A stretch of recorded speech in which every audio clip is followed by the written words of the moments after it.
Hello, everybody. Welcome to a test stream.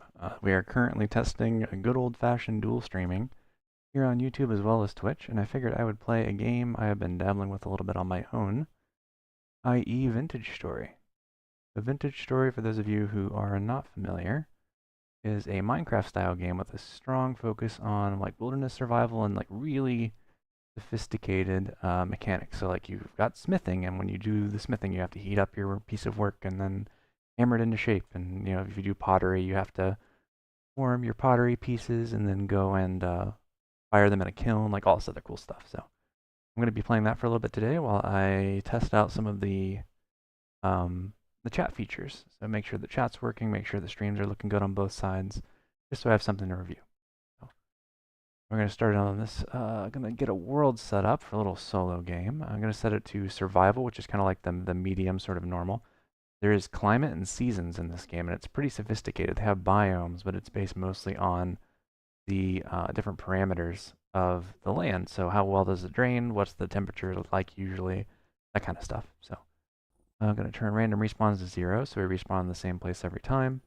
We're going to do a temperate start climate, so that's going to be pretty intense winters, pretty intense summers, like nice little in-between spots as well during the spring and the fall.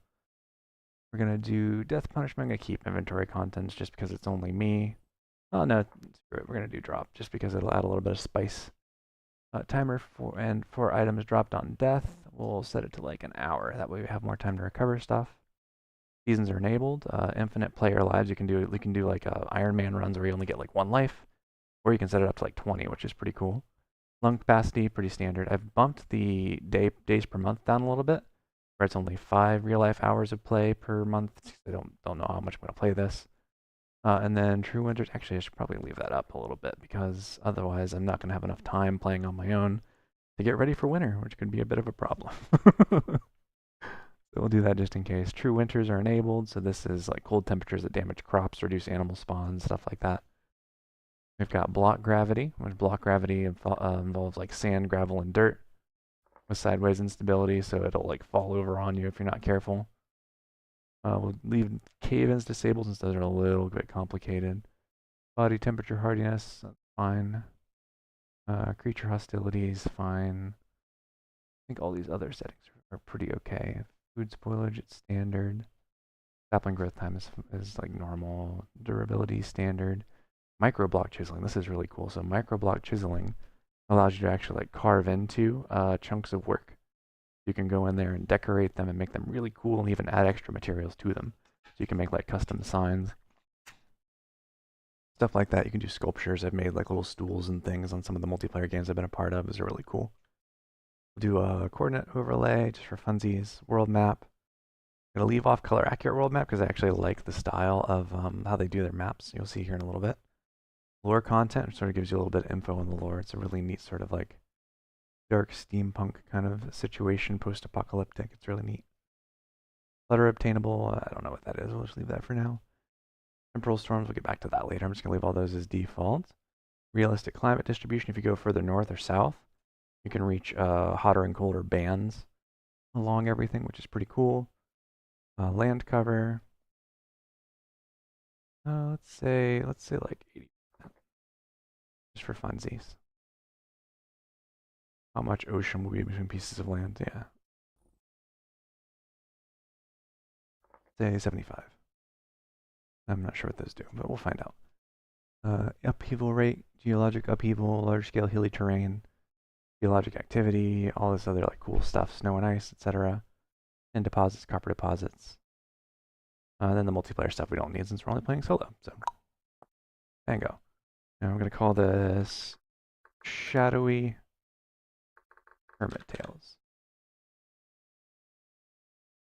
Alright, creating world. It begins. It senses. What does it sense? That becomes the question. A world unbroken, the center unfolding. Grand inventions, taste and smell, all that came before, carved mountains, the rolling hills, the endless plains, the winter snows. In scorching deserts, it calls to you. Return again.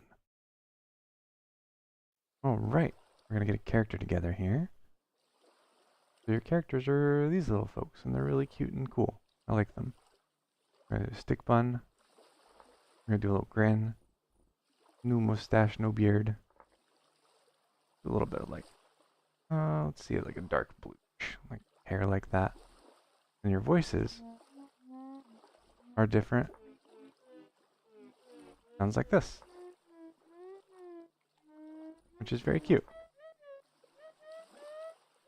And then you've got classes as well, so you get a little bit of everything. You got hunters, which are better at like hunting things, malefactors, which are better at like foraging and stealing things from ruins. Pretty cool that they get a little bit less health. It's a little bit of an issue. And they take a little bit more melee damage. They also get access to slings, which is cool. Clockmakers are better at repairing stuff, like things that you find in ruins, which is nice. You get extra damage against like mechanical enemies. Blackguard is like your soldier, so they eat a lot more food. They do less range damage and they loot less, but they're really good at fighting. You got your tailor, who is capable of like doing sewing kits and clothes, doing armor durability, so that's pretty cool. They get less like from everything else though, like mining and forge, all that stuff. I think I'm gonna do malefactor because I like the slings and I like the foraging. I like all that cool stuff. I'm gonna be a little sad about missing out on tailor, but that's okay. All right, and here we are. The question is, what does our area look like here? Looks like we're on some sort of almost like not really an archipelago, but like a streaky kind of like stuff going on. I don't know much about this game, so we're going to have to be going through some of the guides here. We got the starter guide, food, expanding inventory. We're going to get a hand basket, so that's going to take reeds. We're going to need to find flint or hard stones in order to make tools, which is cool. That'll show off some of the like the building systems. We got finding food, fire and light, nap and knife, which you can use to make grass, which you can use to make a fire starter. We definitely need to find flint as soon as we can. Combat is for fighting. You can make improvised armor and spears and clubs and things.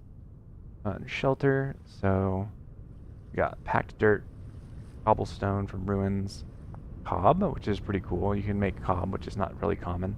The combination of like straw and dirt, it's almost like a proto brick, is how I would describe it. And then preparing for winter, 70 in-game days to prepare for the cold season. You can no longer grow crops, and wild animals yield less meat. So we are kind of on a clock overall.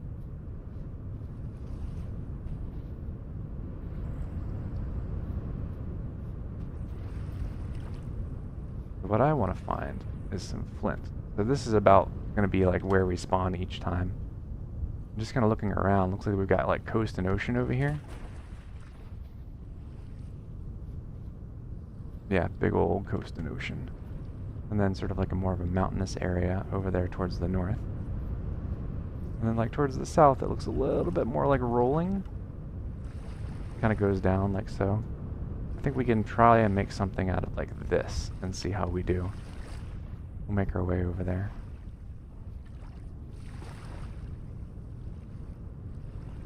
But as we go, we want to make sure we keep an eye out for some of these. So these are conglomerate stones. They're not going to be super handy. That's what we need, loose flint. You can see here we got like gravel and stuff, so that kind of implies that we're in an area where we can potentially find flint. We're just going to have to poke around a bit in order to make sure. I need to make sure that my graphics are set correctly too. Let's see, max FPS, let's stay at 60. Maximize borderless, looks good. Alright. I might tweak this stuff a little bit. Do like a medium quality shadows. Game is a little bit intensive on the graphics. For being, especially a Minecraft game, like it's a little bit intense. Yeah, it's a little better. Alright, let's see here. We need at least 2 pieces of flint in order to make a knife. Which is kind of part of the struggle. But until we find 2, of course we can't nap it, because like napping is this, native copper bits on the surface too. I'm going to mark this for later, because this usually means that there is a place where we can mine copper. We'll do copper ore, question mark. Save. Bingo. We'll definitely grab some of these for use later. Oh, and cranberry. I will definitely take a cranberry bush. And definitely take some blackcurrant. I need to come back and dig these later. That one's not ripe yet, but I definitely want to come back and dig these later because these are going to be very useful. For food stuff, you can move the bushes over and then you get yourself a little bush orchard. There's a little fox over there running around being silly. I think that might be another little chunk of flint right there. Oh, that's a conglomerate. Never mind. We're not that cool.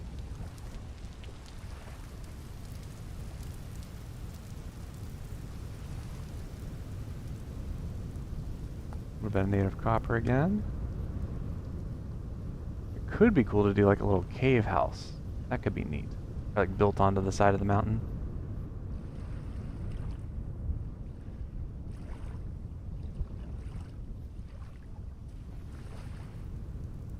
There goes a little bunny. I definitely want to keep getting some of these stone chunks as I go.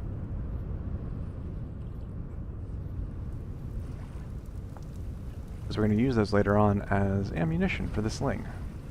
A bit of loose flint, good. More conglomerate, not so good.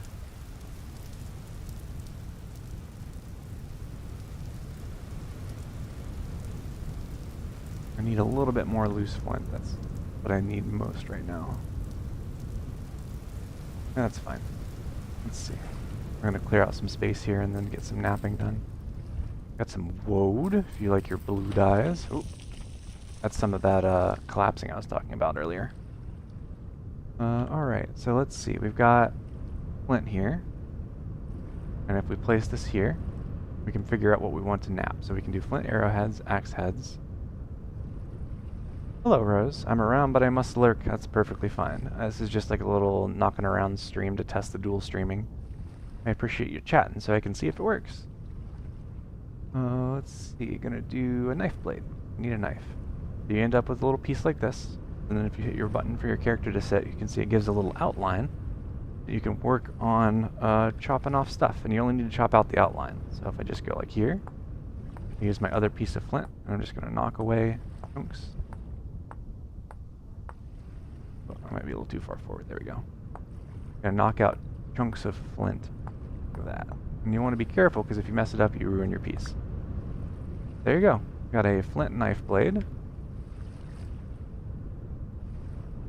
And I need to go back to the survival guide because I'm still very new to this. So flint knife. I want to do a flint knife. What do I need? I need a stick. I just need to find a stick. Easy peasy, lemon squeezy. What you up to today, Rose? Anything fun? Whoop. Edgy.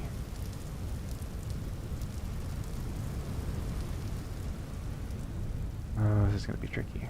Not quite sure how to get... Oh, there's some flint. So the flint is like these little small bits here, I think. Yeah, no, that's conglomerate. What is the flint then? I keep seeing it, I just don't keep finding it. Growing carrots. That'll be eatable later on. Yeah, one thing about this game is that it's definitely pretty tricky to navigate, generally speaking. It does not make it easy for you. You actually have to like put some thought into how you want to move and how best to like navigate.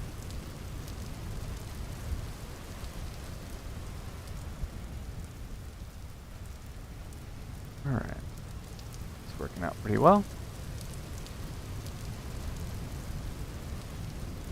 I'm gonna get over here where closer to where there are some trees.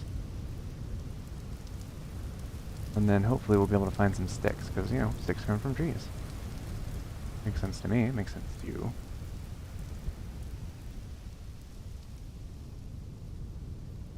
Alright, I'm gonna try sending a test message here and make sure it goes to both sides. Testing. 1, 2, 3. Test. Okay. Cool, it went to both. Excellent. So that looks like it works. There's no bridge, though. I was thinking about trying to set up the bridge. I probably won't do that for this next stream, but I want to get that at some point. It just requires setting up a special chat bot to sort of link the two halves of everything together. Oof, this rain is making me sad. Okay, we got a bit of conglomerate rock, which we can't break because we'll need copper tools, which is a whole project in and of itself. Just being able to get the copper tools means you're going, oh, raccoon, hey baby. Being able to get the copper tools means you have to find the copper, and then you have to put together all the pottery systems and the firing kilns and stuff like that to cast the copper, all that good stuff. Yeah, probably not going to go for very long today. I'm just testing the dual stream to make sure it works. And it seems to so far. I keep popping back and forth between like Twitch and YouTube. Testing the chat to make sure it goes correctly.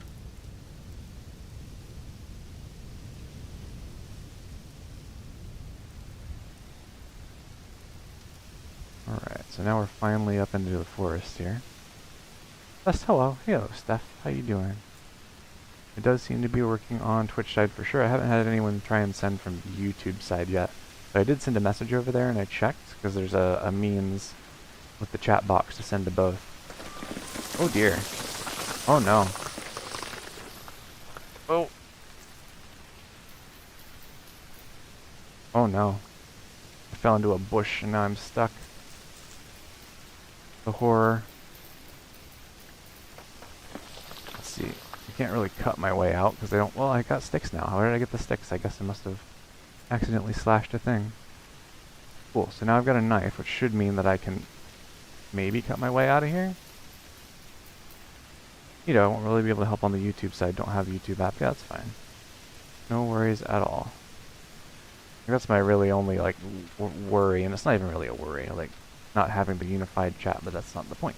So I can work on that later if it turns out to work well and it's something I want to pursue. I don't know if you're here for that stuff, but I was talking about how oops, wrong button. I was talking about how it requires you just have to hit the right spot. Yeah. It's hitting the right spot that's tough. Alright. So we definitely don't want to go too far away from the water, because I want to be able to use the water to grow some reeds. I see, okay. Who won't help, that's what you mean. I definitely want to use some of this cool water we spawned in the middle of to grow a bunch of reeds. Because I remember those being pretty important. And I did set it up, when I set up the world rules, I set it up to give a little bit of room for, before monsters show up, so it's not like a running battle right out of the gate. I'm finding a little bit of flint, which is good. Need baskets, absolutely. And baskets are really good and important, if I remember correctly, for the early game. Oh, this little cave would be perfect. It's exactly what I wanted. Maybe. It might be a little dark and spooky. I know I called it Shadowy Hermit Tales. But I don't know if I'm that shadowy of a hermit. I also might have just blocked myself in here. Let's see. Oof.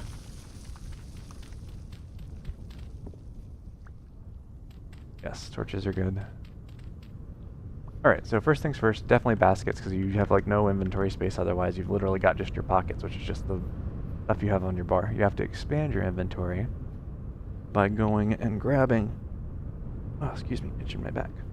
By going and making yourself extra things, so extra bags and pockets and things like that. So to do that early on, your best bet is cattails. And you don't want just the cattails, you also want this right here, the roots. The roots are very good. Let's see. I'll throw that. We'll throw that. There we go. Yeah, so the cattail roots are very important because they let you move the cattails around, which is how you can make like little cattail ponds and things like that. You can also eat them, but the problem is that there's no way to like propagate them unlike real life. So you don't want to eat your cattail roots, especially early on, because then you won't have any more. Even though they're really good food, you don't want to do that.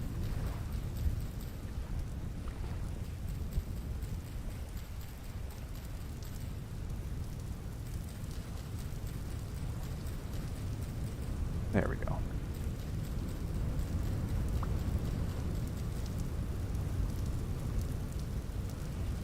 Alright, so we'll move some of these over just to stack them up.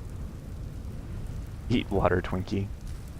Oh, I'll eat... never mind. I was going to go somewhere with that, but I said I don't want to. There we go. Perfect.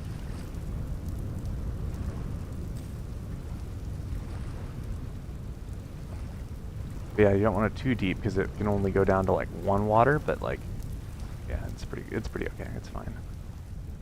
So give us enough to work with for a minute. And then a lot of these are already on like a good spot, so I'm just going to break these once. That way I don't get the root, I only get the cattail. And then I'm going to use these reeds to make us a set of baskets, so we actually have something to store stuff in. I also want to try trapping, because you can trap little critters and stuff now too.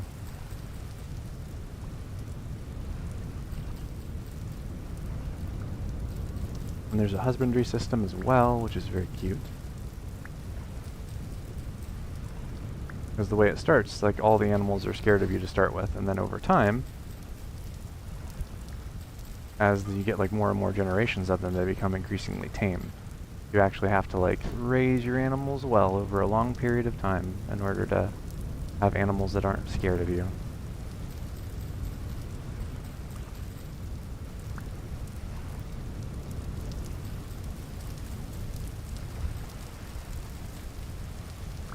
Alright, that should work pretty well.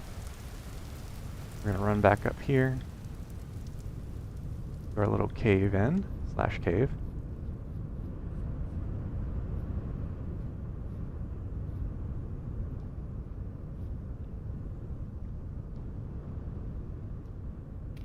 I'll have to dig some of this out later just to like even things up a little bit.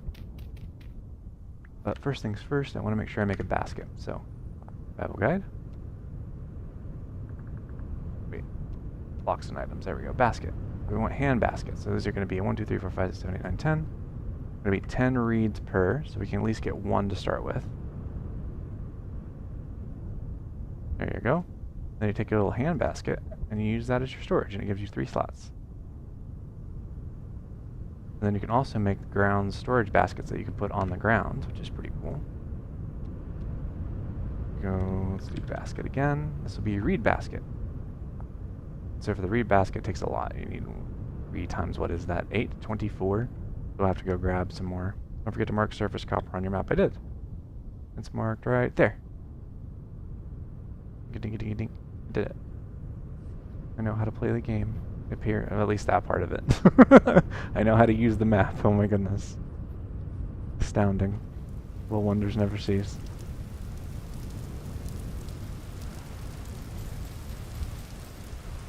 Alright, so we're going to need 24 of these in order to get our storage basket, which is going to be kind of our main go-to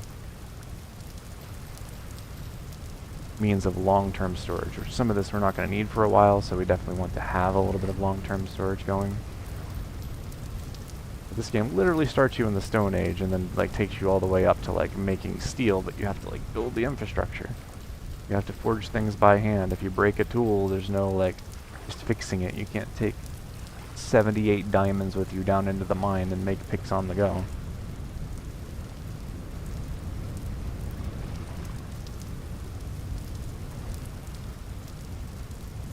Yeah, we definitely want to get a campfire going. That would be nice. And torches, of course. Make sure nothing creepy comes out of the cave. Alright. Why do I need this? I don't need this wood. What's this doing here? Go away. Yeah, so now we have all these, so we should be able to...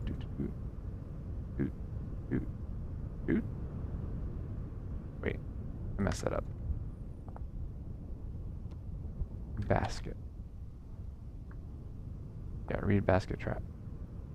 Or reed chest, I guess it's called. So that's a big circle. So it's a Minecraft chest. That's what it is. It's a Minecraft chest. Bingo. Alright, so that gives us this little guy,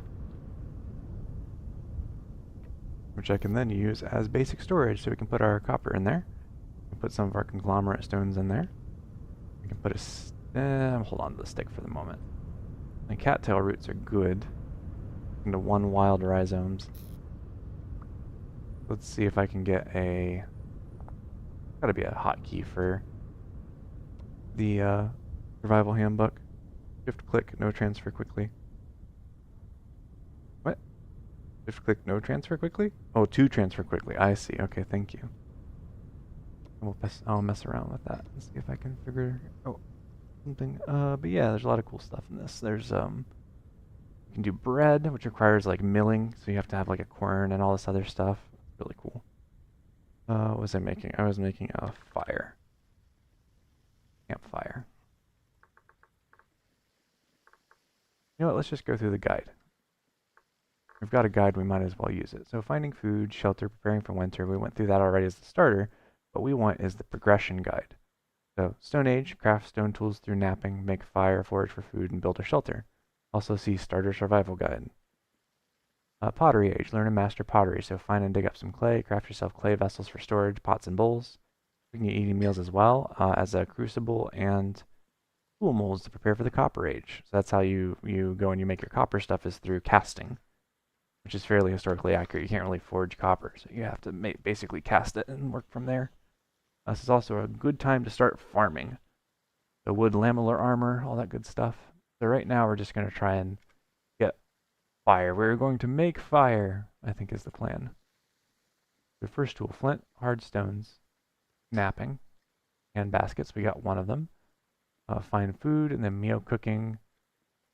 Something we're going to look at here in a minute.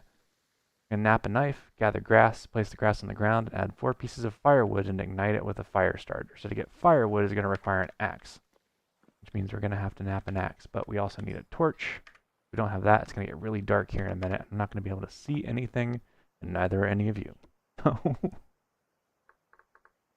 Let's see. Need a torch. Can't make a torch. That's a shame. Let's see.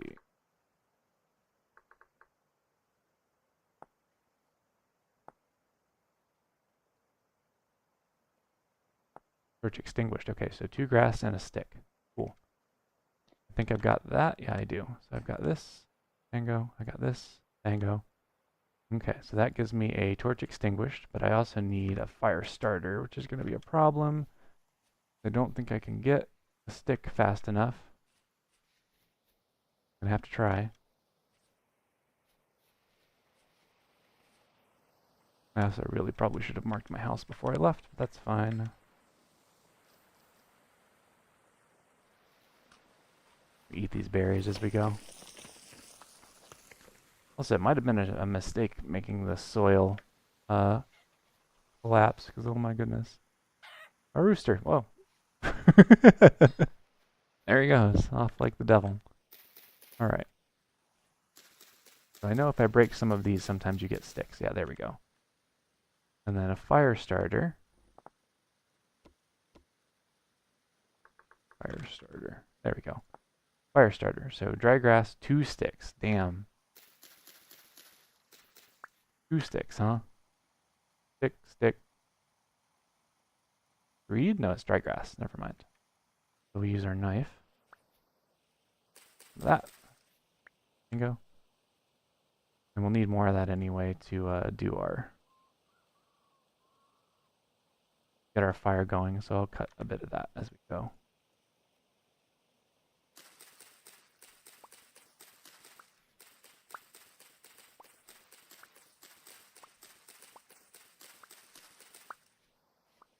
Alright, cool. Now we just gotta make our way back.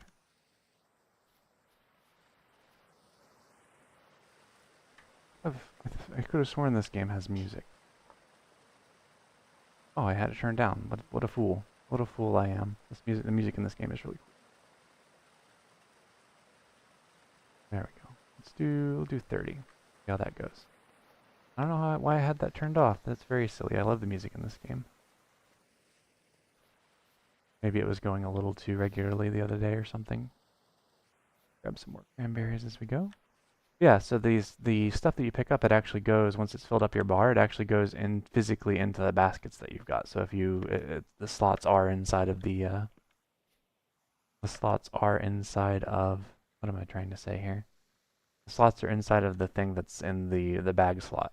So if I take this, if I put these berries here, and then I grab this disappears, but the berries stay there. You can have baskets for different purposes, which gets a little tricky because you can't really rename them as far as I know. But it's also pretty cool to just be able to store like a bag that has your survival gear in it, and you leave that slot empty, and you're like, this is my gear slot, and then you take your backpack and you stick it in a chest, and then when you want to go adventuring, you pull your backpack out and you put it on. It's really neat. Works pretty well. Yeah, so if we do torch, we'll set the torch up, let's see here.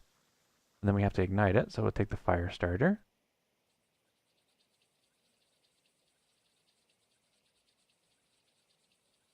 And bingo, we have created fire. Isn't it glorious? But yeah, so we're definitely going to need an axe in order to get a campfire going, because we're going to need firewood. So this time we're going to do another napping thing. And we're going to do a axe head instead.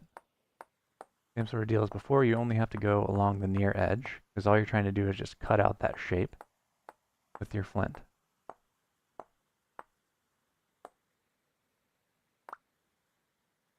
And I create at the moment a chiseled window for my windmill. Good evening. Hello, Telegram. How are you? I do love a good chiseled window. Chiseled windows in this game are beautiful.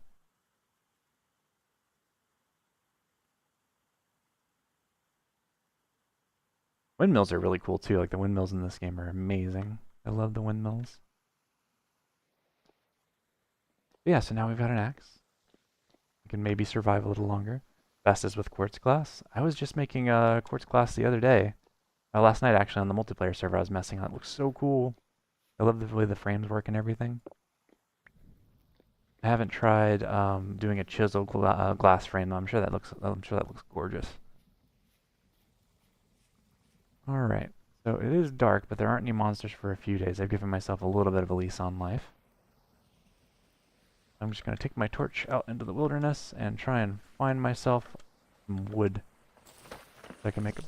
No, bad. Terrible. Try again. It says I like green glass because I like green. Green is cool. We tried an accent on the greenhouse yesterday. I figured since it was in the name, might as well make it a little green. So we added like green accents to the top edges of the greenhouse glass, and it turned out pretty cool. Neat. It probably needed more green in hindsight altogether. Alright, I'm going to move that over to my offhand so I can work at the same time. Should have been all green, yeah. I should have thought that all of you and that you got stuff. Almost. Almost killed me. Good attempt. Better luck next time, noob.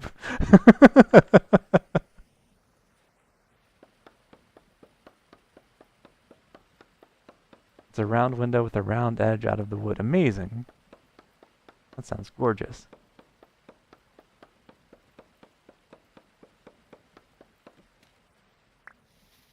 I must confess, I have ulterior motives for the stream today. It is mostly a reason to test dual streaming on YouTube and Twitch at the same time.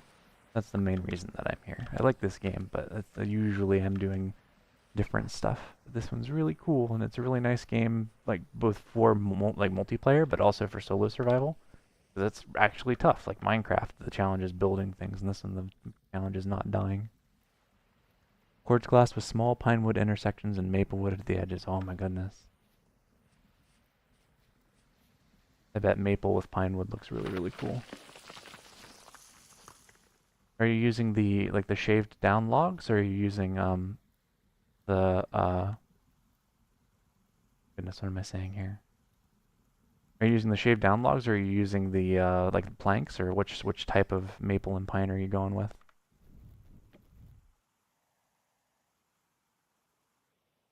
Alright, so we're going to try and make some firewood here. So you just take your flint axe and your maple logs, get a little bit of firewood, easy peasy.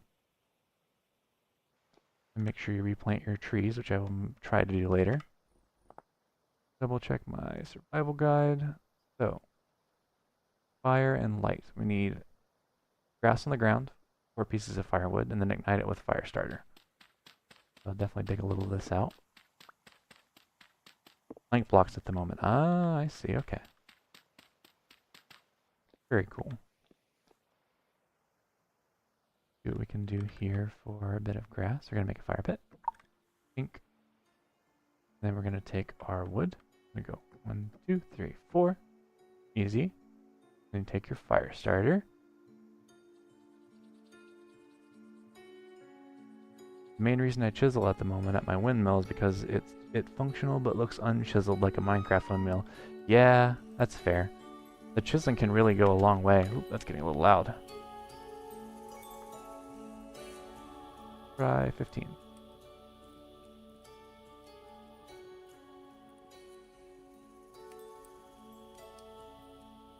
I'll do 10. That sounds good. That sounds like a nice mix. Yeah, the chiseling, being able to micro chisel the blocks, that goes such a long way towards making stuff look a little more organic. The tricky part is you have to do it a bunch to like make it work, especially for bigger structures. Definitely a little bit of a challenge. Not something I've mastered yet. Alright, so now that we've got this, I want to try and roast this. You can see here we got our 2 pieces of firewood, and then we put our food in, pretty much just like Minecraft cooking. There's more sophisticated types of cooking that require a little bit more apparatus to do, but the fire pit cooking is pretty straightforward. Well, I use Workbench mod for copying it. Ah, I see. So that sounds like it makes things a little simpler.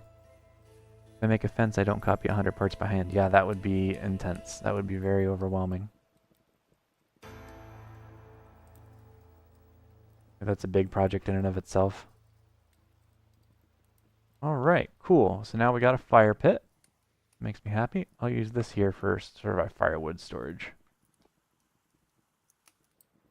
We'll have to get more firewood as we go. Yeah, so now we've got a cooked cattail. We can eat that. Get a little bit of food. Not as much food as I was really hoping for, but that's okay.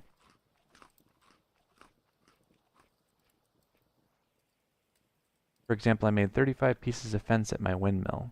Copying per hand at least two days playing, yeah. With Workbench mod 2 hours. Yeah, 2 hours is still a pretty intense amount of time, but definitely a little more manageable for sure. Alright, let's see here. I'm going to gather up a little bit more of this, and then I need to make myself a flint shovel or something. I need to make something to get some of this dirt out, because this falling all over my stuff has really cramped my style. I'm going to get at least like a little partial stack of grass, too, so I can use that for fixing things up.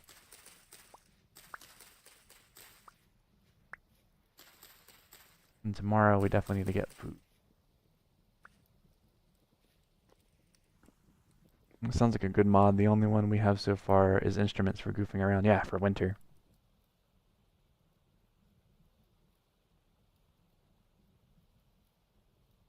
Excuse me, a little drink of water. But yeah, for, just getting through the winter, it's really nice to be able to play some music. Alright, move some of this grass over, and then I'll move I'll keep my fire starter on me. That's probably not a bad idea. Got a little bit more flint, so let me see what all I can make with the flint. Put this here.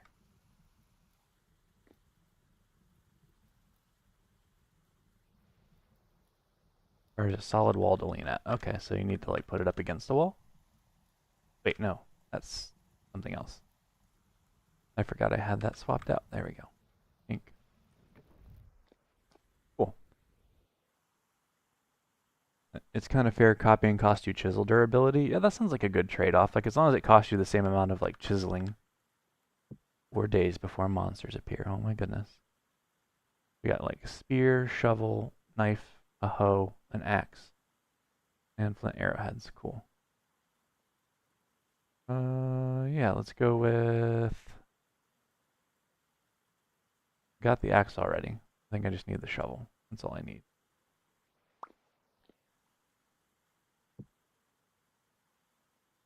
At least for now. Yeah, flint shovel head. I think.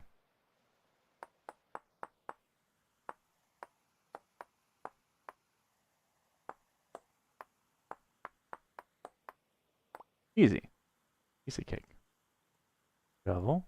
Shovel handle. Shovel acquired. Alright, tools are looking good. I can now clear a little bit of this out, and what I can do is I can take this dirt, I can turn it into packed dirt, and use that as kind of an early sort of structural option for sealing off this cave area a little bit. Yeah, there seem to be a lot of cool mods for this game, but the game itself isn't like super popular as far as I can tell. So a lot of the mods, sometimes there's like little micro communities, right, that sort of develop around mods specifically. Like when you have like the Create mod in Minecraft, or you have like Feed the Beast was really popular, I guess, for a while. I'm not super well versed on not super well versed on mods in general for Minecraft. I've played a few, but I kind of like make them figure it out as I go along, basically. But with this game, it kind of seems a little bit more like people are much more invested in like the base game itself, and then like you mod it to meet certain needs as you find them. ATM is pretty popular. What's ATM? What's that one do? Probably should be cutting this grass first, but not that much. All the mods. Ah, I see. For Minecraft, yeah. Yeah, the size of Minecraft mod packs is kind of astounding to me. It's remarkable. Alright, let's put that there. I will put some of this here to fill in some of these holes that got left by the landslide. Just so it's still pretty, you know, navigable.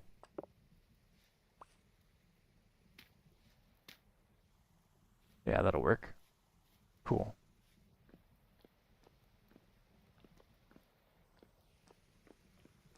I don't really want to go down in here too far. What I'll do is I'll find a spot that's fairly narrow, and then I'll go and... Yeah, creepy music. No, thank you. Go away. I'll find a spot that's like mostly like narrow enough to seal off, and then make some of these into packed dirt.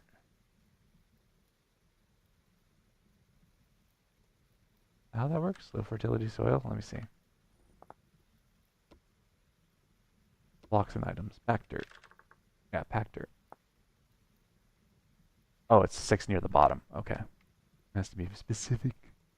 Being very specific right now. Unacceptable. Unacceptable to not put your blocks at the bottom.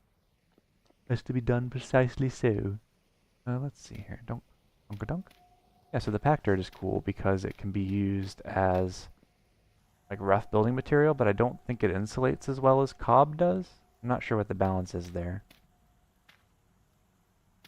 Except for Telegram, y'all might know a lot better than me on that one.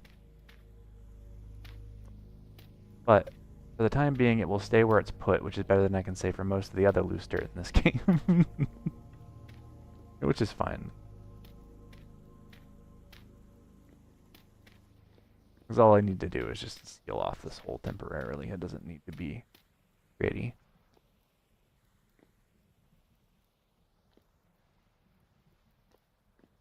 I also really need to make sure I mark this spot before I forget. Let's see, what should we use? This is usually a pirate channel. We'll use the skull and crossbones like true pirates. Secret pirate base TM.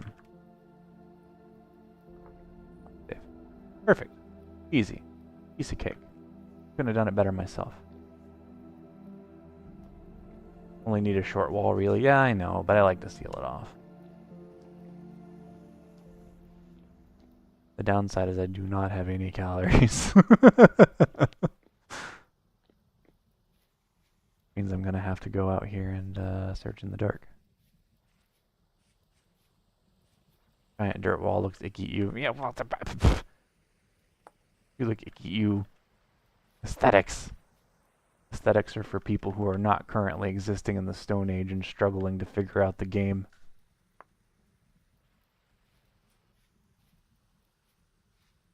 Aesthetics, Aravis. Just aesthetics. Aesthetics! I agree in point of theory that aesthetics are good and important and we should strive for aesthetics.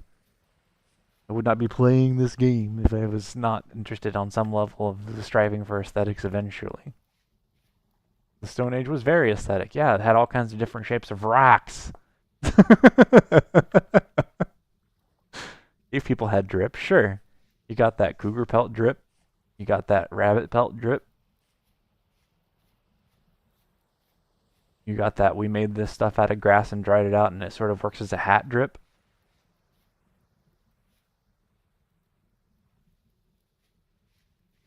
Many different kinds of drip in the Stone Age. Alright, I'm going to have to sacrifice some of my reeds because this is getting a little ridiculous. I'm going to die if I do not do this. I can replace these later. I'm sorry, little reeds.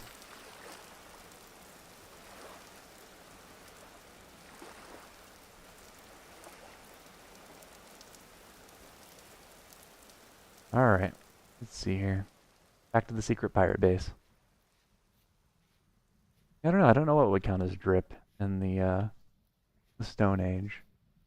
I wonder what kind of clothing has been recovered from the Stone Age. Ow! I wonder what kind of clothing has been recovered from the Stone Age. Oh, that's what it was. It was me almost dying of hunger. Alright, let's see. I need some grass. Oh my goodness. Wine, wine, wine.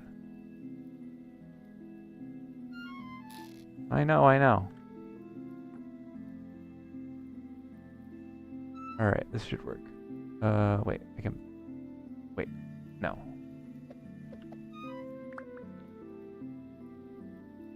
Oh my goodness gracious me.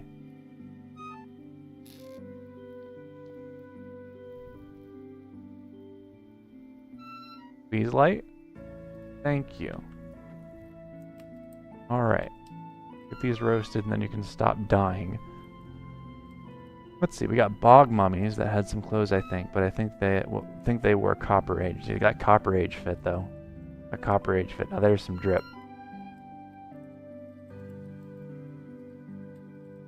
Bronze Age collapse, also drip. Drippy as hell. Got that sea people swag.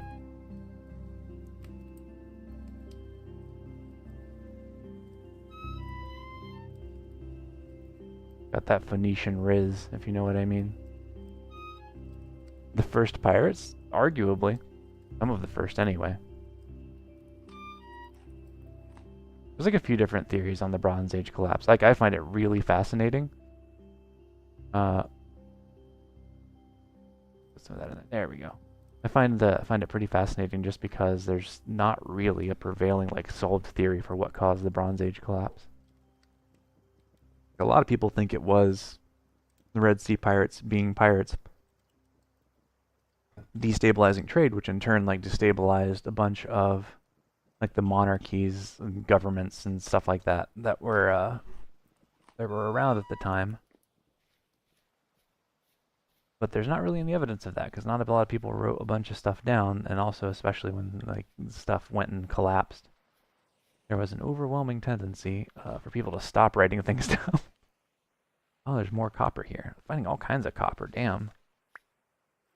I should mark this down too. Because that's 2 spots now? Yeah, 2 spots. Let's see. Copper? Question mark. Bank. Overthrow the government, cut off their tin supply. Yeah, no more Bronze Age if you ain't got tin.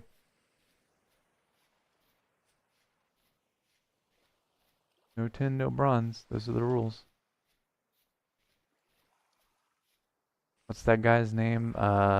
Merchant Nessier. History's first customer complaint. Imagine being so... Yeah, shitty copper guy. Imagine being so bad at copper.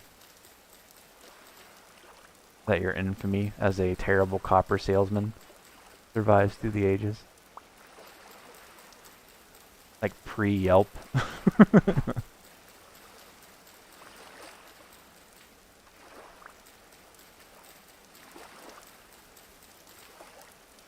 Just how it is sometimes.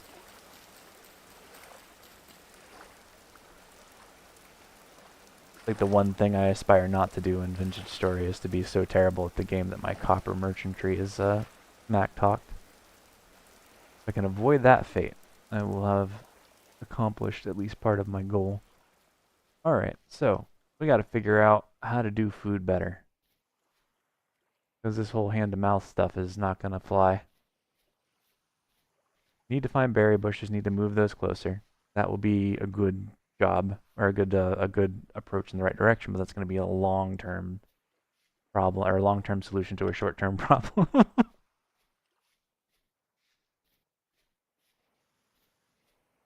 We also need more wood, which is also proving to be a little bit of a problem. We've got the storage for it, so I'm going to go cut some of this down.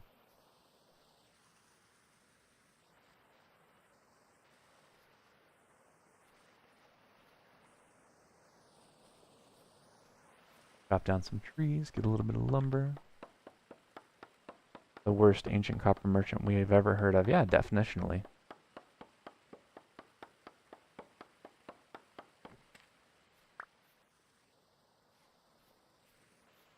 I only get like, what was that? Was that one? Was that one log? Is that it? Oh, there's a stick. That was disappointing. Game is trying to murder me by shorting me on all of my things. Or maybe the trees are just all small. This should give like what? This should give 2. I guess some of these are like the bushes. Too thin? Yeah, immature.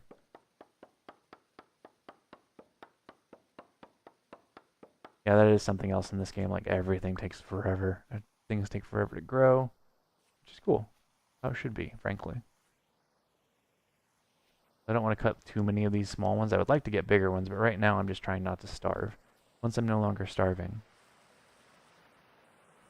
then we will have options. Opportunities will present themselves.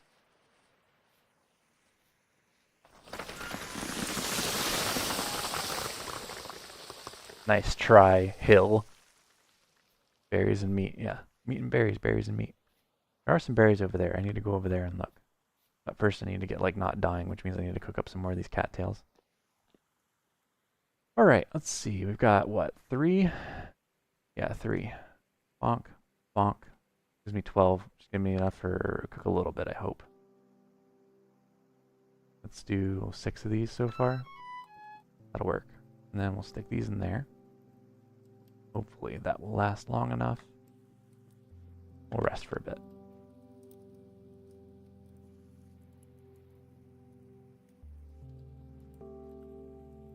Better off mushroom hunting. Cattails are diminishing returns. Yes, they definitely are. Every time you grab a cattail, you have to go further to get the next cattail. And they don't spread, so they're not going to actually like go anywhere. You can't like cultivate them in the same way you can other plants. So it's definitely diminishing returns. Berries, on the other hand, are nice because once you move the bush over, it's just there. And every time it comes like a new batch of berries, you can go for it. Fine.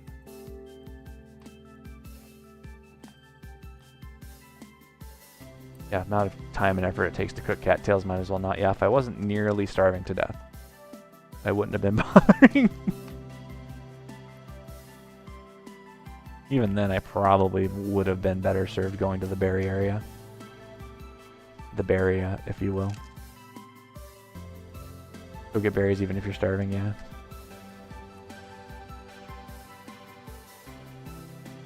We got up to 4 people at one point. Nothing on YouTube, though.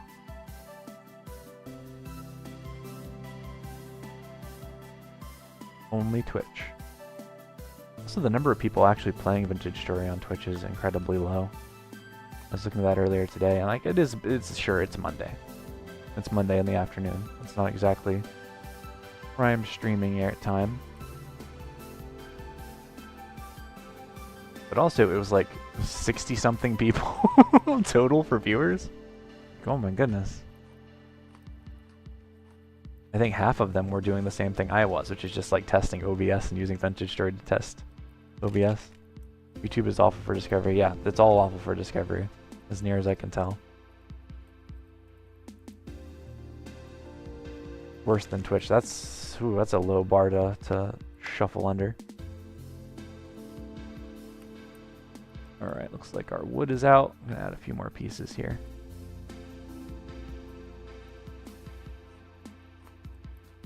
Because at least you have categories for games on Twitch, yeah. You do technically have those on YouTube, but oh my goodness, it's like, of course it's ancillary to the rest of it. So they're going to show you Let's Play videos and, you know, here's all of your meta tips for being the best on how to do 360 no-scopes in Vintage Story.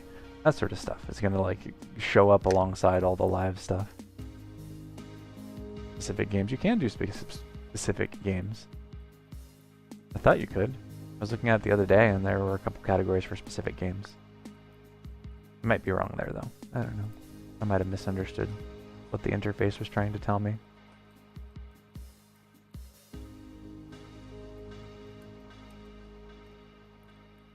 It's also weird that YouTube has the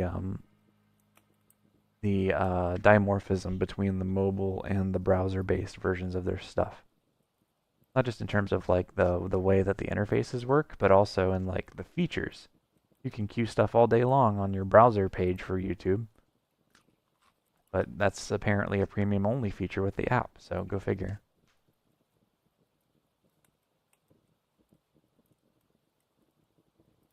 YouTube is definitely coming in hot and heavy with their attempts to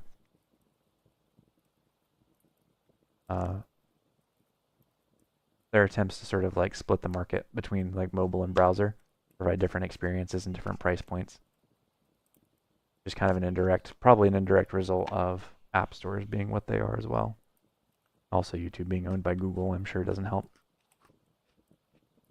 Steph says it doesn't show streams. Does it like bumping them to the top for specific game categories? You're burning daylight. I am burning daylight. You're right. I was just complaining the other day about how difficult life was in the dark. Whilst here I am, Jenny on the spot, burning my own daylight. Oh, there's a bunny. Bunny? Bunny. Baby bunny. Tiny bunny. Tiny boy. Has no brains. Raccoon. Yeah, a little raccoon pup over there. Alright. This one I would like to chop. I would like to chop. Please. So I have firewood just in case.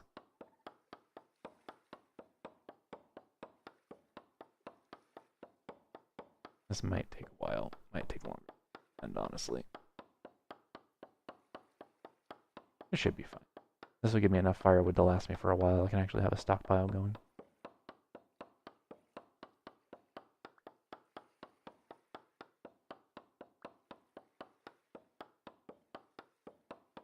This is definitely taking a minute. Sticks as well, yeah, sticks as well. Sticks are good. Oh my goodness. Yeah, that's what I'm looking for right there, baby. We'll chuck some of this.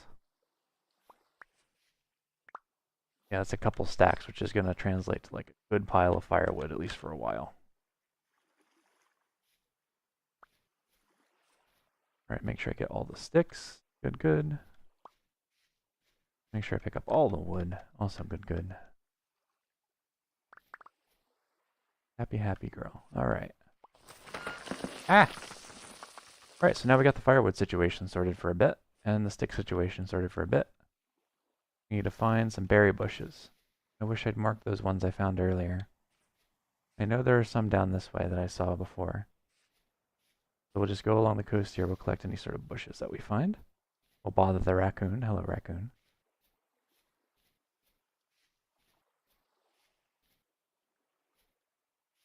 Let's see. Is that a berry bush? No, that's birch. Birch bush. Cal parsley we can't eat. Not useful. We're looking for berries, specifically. Birch. Oh, cranberries. flowering will ripen in 7 days. Now, I don't remember how to harvest these. Also, I'm Backseat Gaming. Sorry, I just don't want to see you fall into a death loop. Thank you. I appreciate the concern. And Backseat Gaming is perfectly fine. Just break it. Okay. Bonk. Hey, cool. 1 cranberry bush. Plant that seed. I don't know how to plant the seed. I gotta figure that out. I'm being a bad ecologist right now.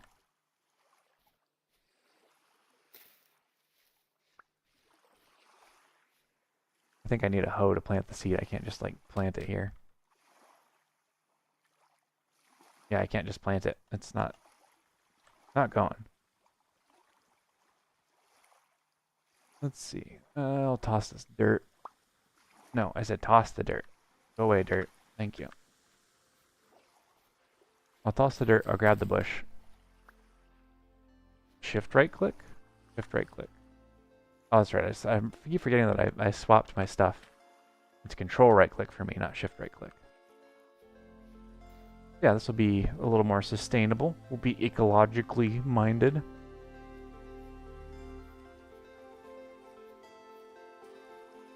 Generally a good idea. Alright, let's see here. And then we can take our dirt too. Hey, look at that.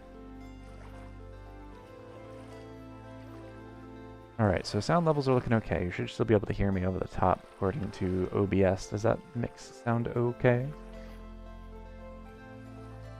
I want to grab these, but we're low on space.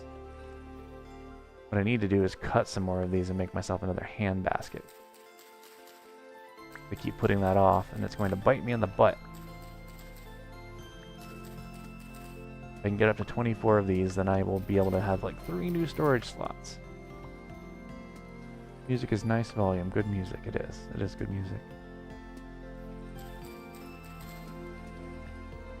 This is why I game with people, especially when it comes to games like this where your margins for error are not super narrow, but they are narrow. Because my poor little ADD brain runs off into left field. And then before you know it, we're all screwed. Irrevocably. It is the end of the world as we know it, brought to you by Erevis. Oh, that was the wrong kind. Oh, wait. Can I? No. Maybe? What happens if I take this and I put it down? Can I then pick it back up again and put it in that slot? Because if I could do that, that would be cool. I can stick my flint in there. I can stick my copper bits in there. I can maybe stick some of my wood in there. Yeah, that'll work. Here. And then if I pick it back up... No. That did not work. The world has already ended, it's true. Much like real life, the world has already ended. Alright, so that's another cranberry bush. We definitely want to break that. Take that with us. We grow our own little bush orchard outside of the secret pirate base TM Do Not Steal.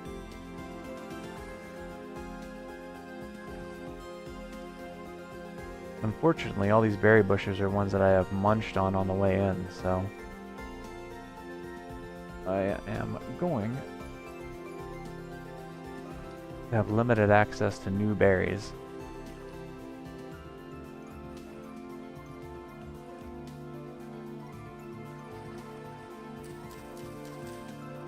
What's that? Oh, a conch. Cool.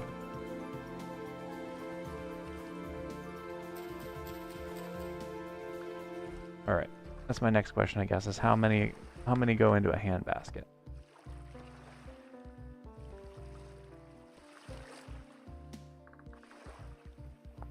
One hand basket is going to be 3 times 5, or 2 times 5, which is 10. I can get that. I've got enough of that left in my knife. 3. 4. Oh, this is gonna get spicy. Oh boy. 5. 6. 7. 7. 8. 9. Whoa. Wait, did that pick up? Yes, it did. Okay, cool. One more. And huzzah. Hand basket. Double the space. Just like that. Blammo. My knife is almost gone. Oh, there's a merchant over here. If you hit your guidebook button while hovering over an inventory item, it opens the guide on that page. Interesting. I didn't know there was a guidebook button. I'm gonna have to look that up now. 1 second. Settings, controls. Survival handbook, H. Perfect. H. Oops, H. Hey, cool. No, my G is, why is my G crouch? That doesn't make a lick of sense. Like toggle crouch as well. That's very strange. Oh, G is sit for sit. This is a clothing trader. Nice. Haven't seen you around before. You just wake up. I don't know what you mean. You're kind of been popping up like daisies across the land. Don't know where you're from. Don't know what you're doing here. None of you seem keen to talk about it. I'm just trying to survive, as always. He nods soberly, as always. Got anything to trade, Wallace? What's he got? So I can buy coats, belts, armor. Ooh. Ambois. Ambois leg armor. Fancy. Copper bracelet, woolen shirt. Heavy tool belt. Nice. Minstrel shirt. Okay, and then what does he buy from? Trousers. Regular clothes, it looks like. If I was a tailor, this would probably be my go-to guy, but unfortunately. Auction house. So I think this is for multiplayer. Auction house. Yeah, F5 to change camera modes if you want to see your terrible body. Just like real life. There we go. Yeah. Cool. Long and skinny. Skinny. Alright, we definitely want to mark this for later. What do we want to use for this? Let's do... Ah, there we go. Wagon. Let's see. Trader. And clothing. Save that for later. Alright, now we gotta keep going for berries. I think I see some over here.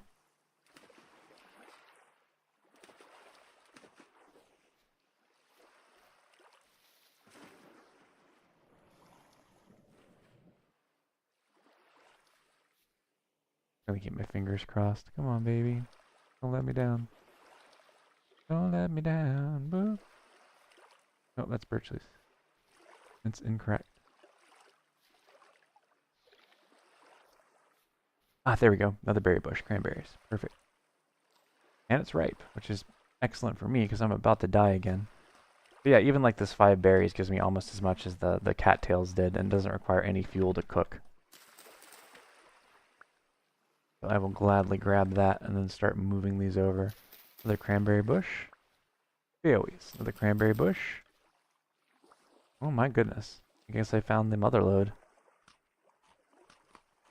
I might just like not die, which would be great. It makes me happy.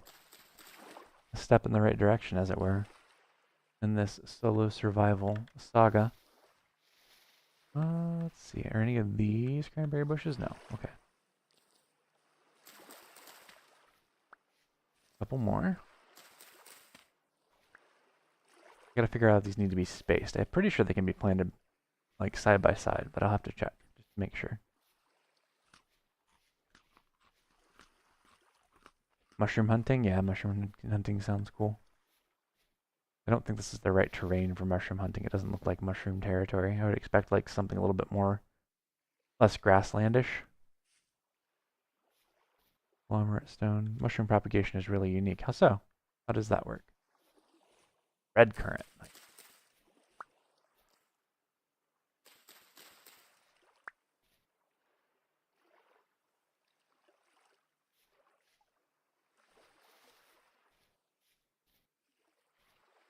Much like real life, where mushroom propagation is also really unique.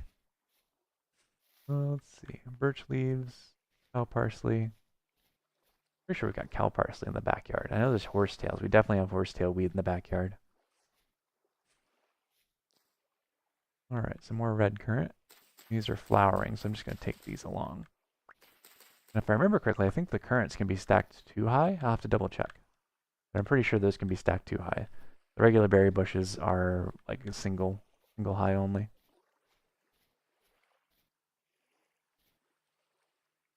Hoping for a little bit more flint as we go too, because we burnt through a lot of flint tools, or almost burnt through our first set of flint tools, basically. Let's see, mushrooms don't spawn from other mushrooms like in Minecraft, they just grow in appropriate areas depending on climate, sunlight, presence of trees, and other plants. Oh, that's cool, so you can just kind of like mark where mushrooms tend to grow, and they'll just come up intermittently on their own. Because they're a rhizome, they got all their roots underground.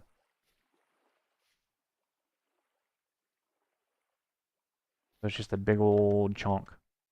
And occasionally it will send up little mushrooms. That's really neat. Like real life.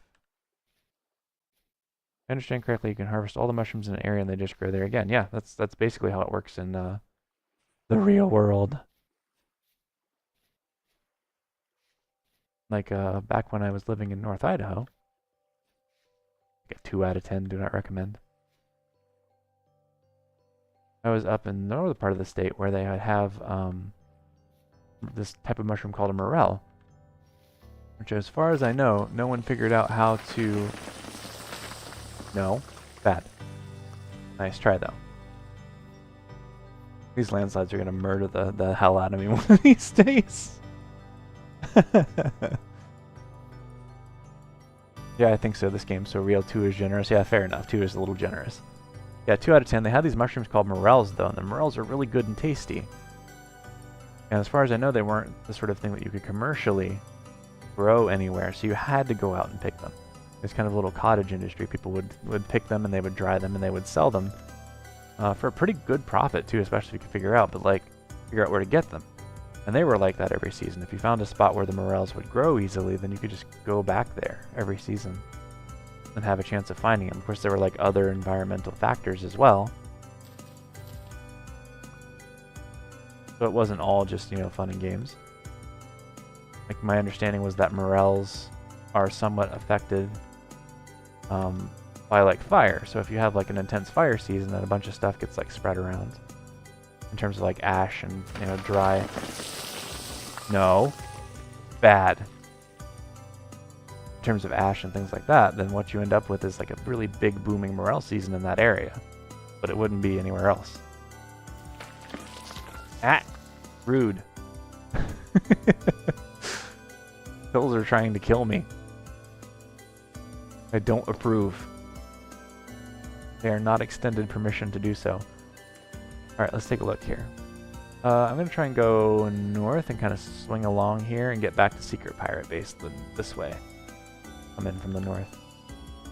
It is getting a little dark, a little fast, but I think we should be able to make it. Shouldn't be too much of an issue.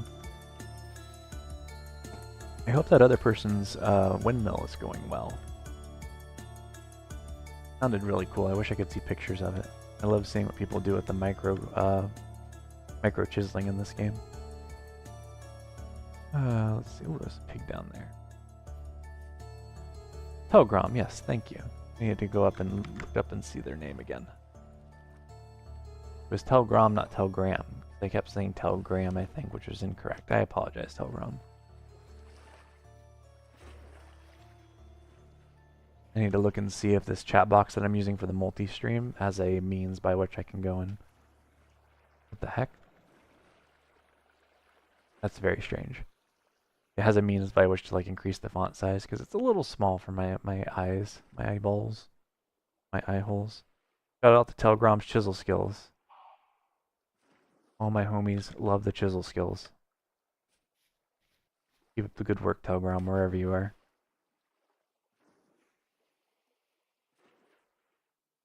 Yielding the drippiest of windmills. That's pretty cool. I like that rock formation. It's the only thing that's a little weird for me in this game is that it seems to generate a bunch of these little floating chunks, which is not the end of the world. I'm fine with that, like especially because it's got like some fantasy elements and stuff kind of already rocking. And the end results are very like, especially in places like this, because you can kind of see where we've sort of spawned. We've got this little island, big old ocean here on the west side. So like this is clearly a place that has a lot of like geological upsetty spaghetti stuff going on. And it shows, like it shows in the terrain. It is the end of the world. You never know what like led to this, and you can speculate, which is cool. That's all I really want out of a game like this is give me enough things to like fill in the blanks myself and speculate. Give me something to explore, and if you're looking to overachieve, maybe add some cool things for me to discover. Bingo, bango, bongo, off to the races. Are any of these? No, these are all birch. Temporal fuckery, indeed. The name of my next punk band, also temporal fuckery. No, even better, folk band, folk punk band. If I can speak. Those blocks are stuck in time, aren't we all, Steph? Aren't we all stuck in time? Good thing is I have enough berries where I can easily make it through the night now without having to resort to the cattails. I can maybe even get like some work done tonight, which would be great. I love that for me. I love that for us.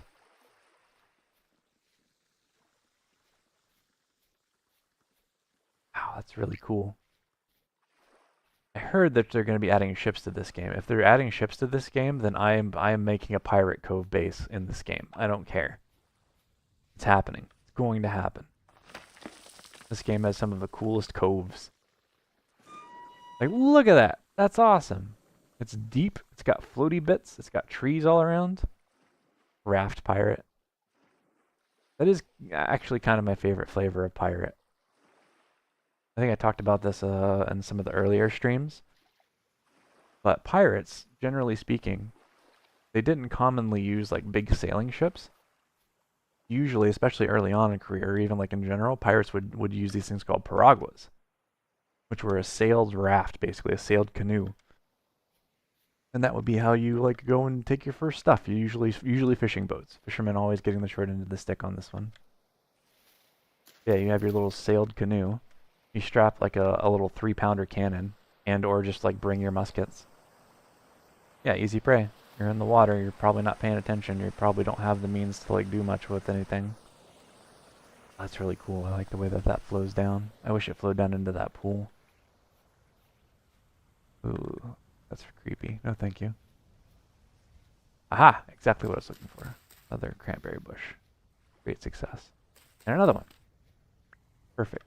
11. I need one more. Yeah, got food. Food is important.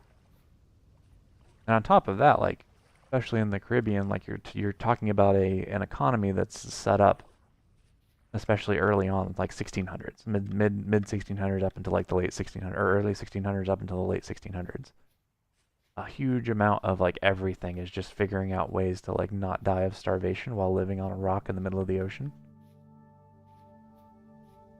Which is how buccaneers became like as popular as they did, because they started out as hunters first and foremost. That's why the Spanish introduced so many of the species that they did to the islands. And it's why fishermen were so popular as targets. Passed one earlier by the waterfall. I passed more? I passed more? Oh, there we go. Thank you. I appreciate that stuff.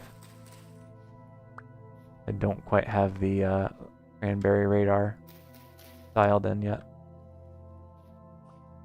14. That's a pretty good number. Good number of cranberry bushes. But yeah, we share that in common, the Caribbean, or the 1600s Caribbean and I, where all we're trying to do at this point is just not starve. That berry bush pattern recognition locked into my brain. Good. Excellent. Also, I think I forgot to fire up my little wobbler. I should go do that before I forget again.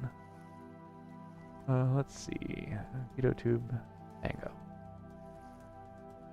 There we go. That's better. You are a survivor.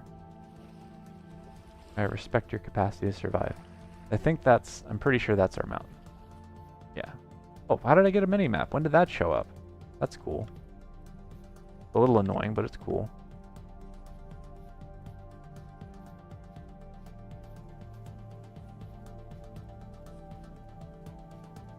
All right, let's see here. You can turn it off. I did. Yeah, I think I want to turn it off. VSync. Accessibility? No. Interface. Controls. Interface? Minimap is F6. Okay, I must have accidentally hit it when I was going to third person earlier. Probably what happened. Okay, cool. So we got berry bushes. We got food. I'm going to stick some of these out and about. We'll do the currants over here. Yeah, these can be stacked too high. Knew they could. Honestly thinking about turning the regular map off as well, or at least the player icon. Need a compass mod though, yeah. With a compass mod it would be doable. It could make for a really interesting exploration challenge. You'd have to use your Dead Reckoning, figure out like where you'd come from and where you were going. Where did you come from, Cotton Eye Joe? Let's see, we'll put this here. Cool, so now we got 2 of these chests. Conglomerate stone, we've got these stones I really don't need. I don't know why I'm holding on to them as much as I am. Got a little bit more copper. We've got a little bit of flint, which is good because we're going to need it. And we found a good number of logs, so now we can actually start getting a firewood stack up and going.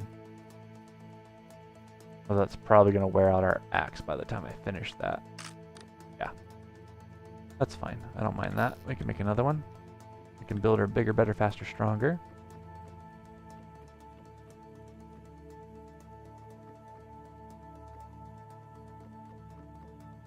Cool. I don't like that. Let's see. Control, click, add one. There we go. I'll make this taller. There we go. Cool. We got like a little stack of wood now. A little bit of grass. Wife is looking up here in Secret Pirate Base TM. Save stones for ammo for sling, yeah. I like orienteering. It's a great game for that, yeah. Especially because it gives you landmarks. Like a lot of the landscape is very iconic, for lack of a better word. It's easy to find landmarks. Alright, I'm going to take a break here real quick. Go and top off my water.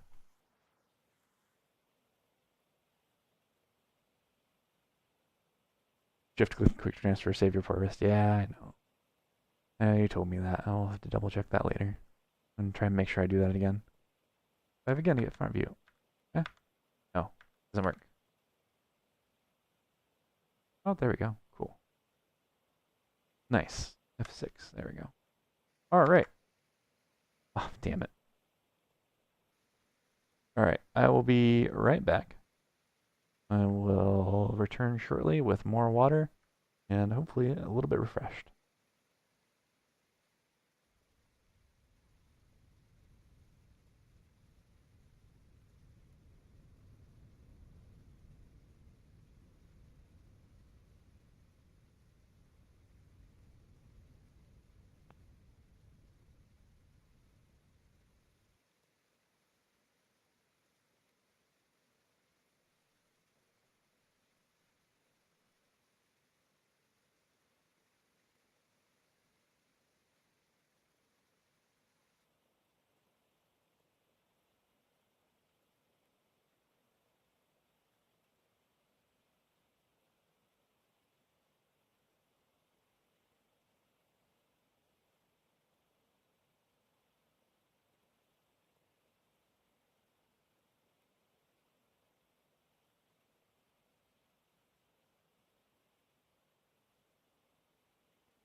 Alrighty, I am back.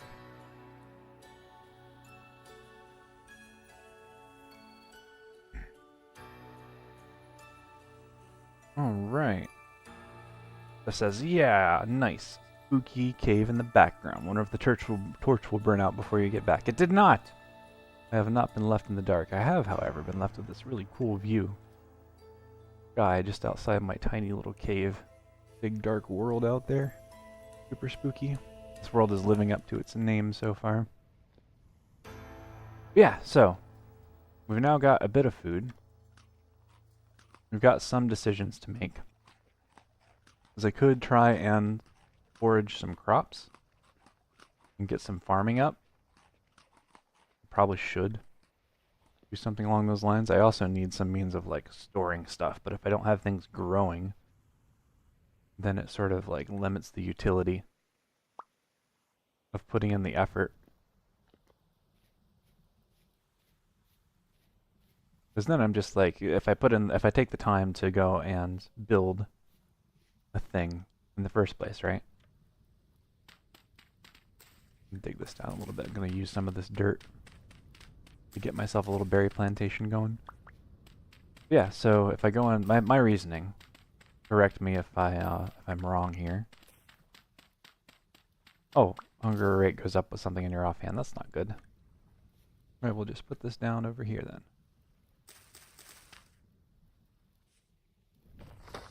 Or not.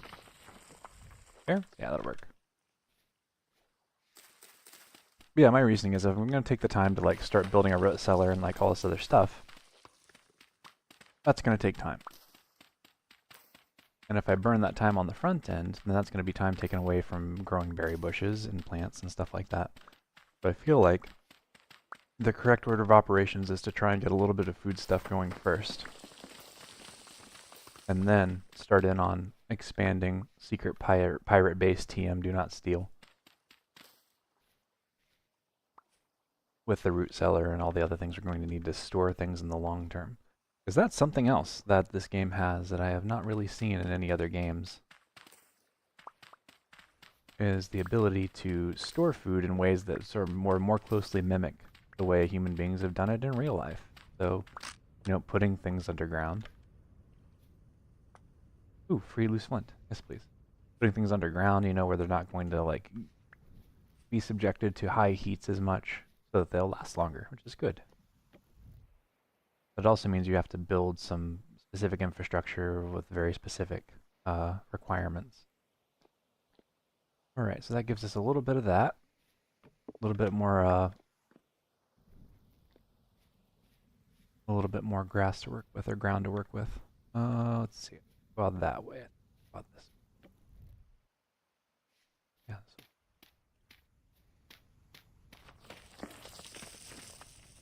We'll let some of this settle off into the crack here too, which is fine. I'm not gonna try and like build it up all the way and like completely terraform the hillside. I think that would be a little bit of a waste, but this will just like make it a little bit more accommodating to our needs.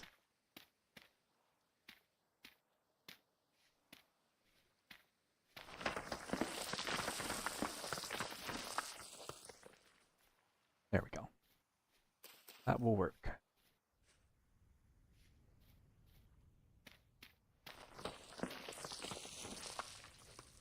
Get some of these berry bushes out.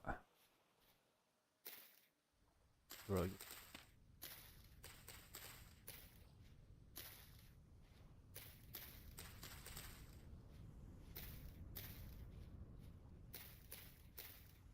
Yeah, that'll work. And then we can put an extra one here and an extra one here, and then like spread them out that way as it goes.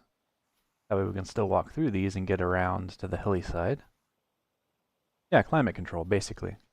It is fundamentally what it is, yes. At least creating something that's going to be predictable so you know how long something is likely to last so you can plan around it. Much like how we use refrigerators nowadays. Alright. We're going to use a little bit of this flint. I need to get another shovel and another axe going. So it would serve me well to at least have the heads ready to go, I think. Food closets, yeah, food closet. There have been a number of interesting solutions throughout history to like the problem of how to handle food storage. Like a classic one that's like fairly common, is just to dry it out in the sun or within like smoke inside of a shed. You know, that is an option. It works surprisingly well in most cases.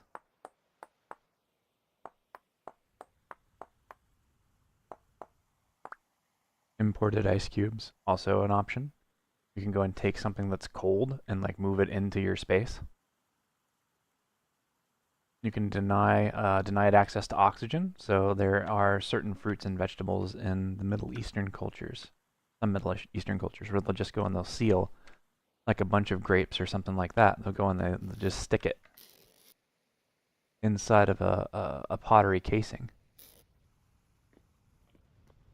And that will help it to like last longer. Put it in a jar and stick it in the dirt. That's also an option. That's how you get stuff like kimchi when you start to add like fermentation to that process. So you build enough of like good bacteria that's not going to hurt you. And then what happens? Yeah, fermented cabbage. You build enough good bacteria that's not going to hurt you, and then it also like creates an environment that's suitable for itself and for nobody else. So all the bad bacteria can't move in because it's too acidic or too, you know, whatever. Let's see.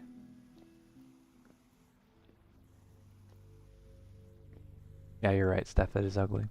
I feel like, yeah, that's an option. Something you can do. Do we have any sticks? I don't remember.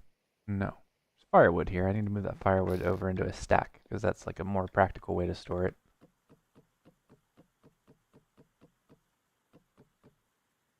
Perfect.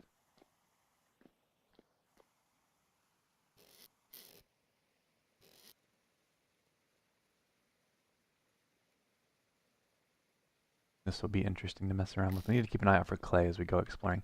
I think today, as the sun comes up, I would like to get out and about into like this part, because we've been over here a little bit, and it gets really tricky to explore up here, but we know we can kind of ramp it up into this area. So if we push to the west here, we might find some interesting things, and maybe even a way to get up in here, and might better establish our coastline a little bit. That would be good.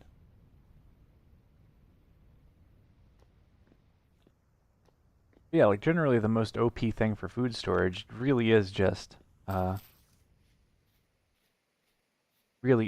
bury the thing. Get it underground, get it to where the temperature is consistent and it's cold. Because most of the degradation processes that stuff tends to undergo anyway. Cranberry bush, that's free. Another free cranberry bush, yes please.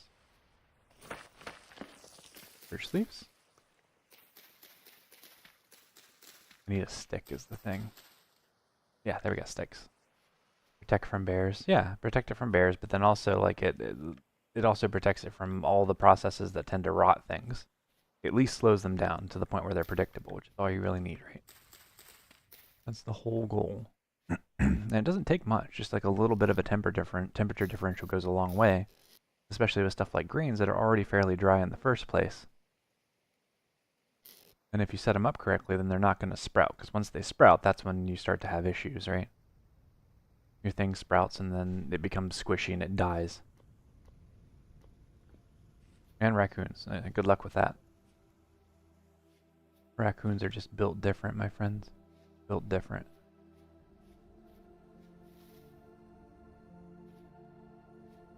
Yeah, it's a pretty good little berry patch we got going there.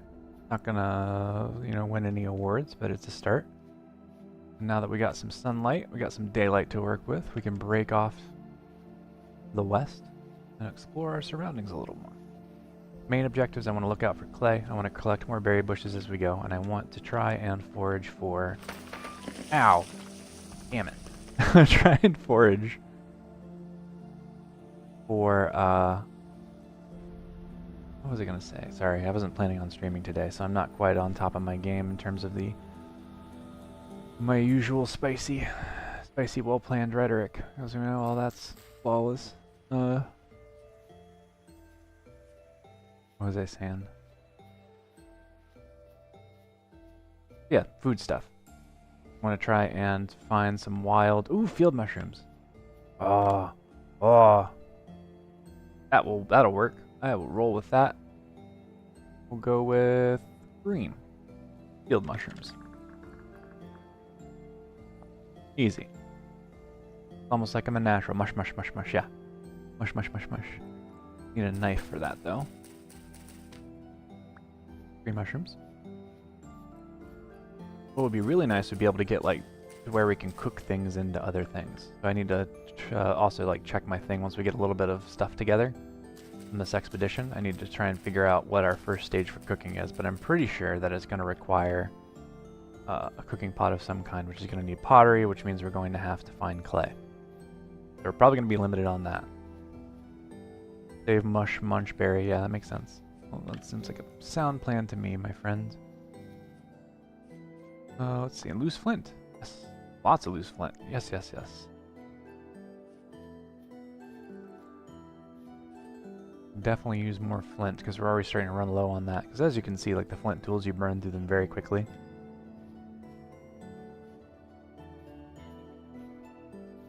Again. Again. Again. Come to me, chicken. Nope. Bad. Nope. Nope. No. No. Get over here, you feathery bastard. This is just a waste of my calories. Never mind.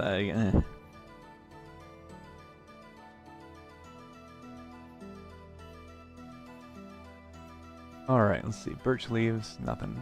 Granite stone, eh. Meh, I say. Okay. I think we're okay on wood for now. I don't think we need much in terms of wood. That's a cute little pool. I like that.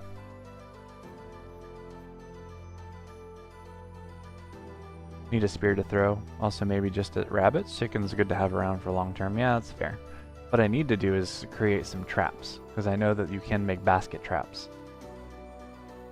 And I haven't tried that, but it seems like a good way to get like a little like chicken coop going, basically, if I can get a rooster and a hen. Or at very least some eggs. Like, eggs would be good for long term, and as far as I know, you should be able to keep chickens underground. Zoom. Flint, yes, please.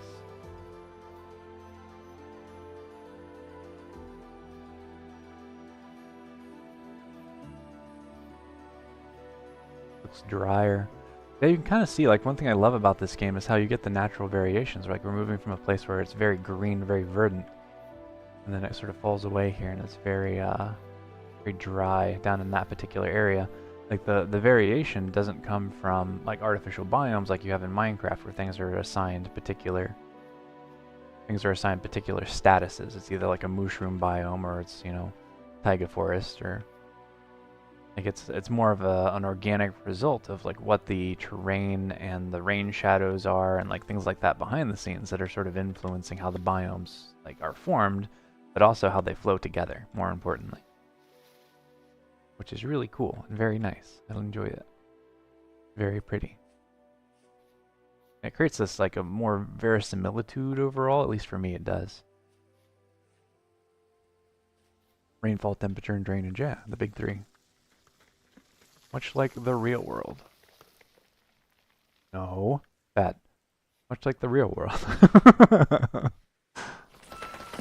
Damn it. All these places are just trying to murder me.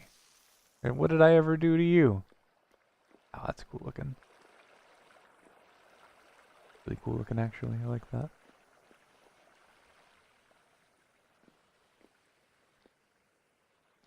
Yeah, like it feels a little bit more like you're exploring a place. A little less like you're exploring game levels, if that makes sense. That might be a little reductive.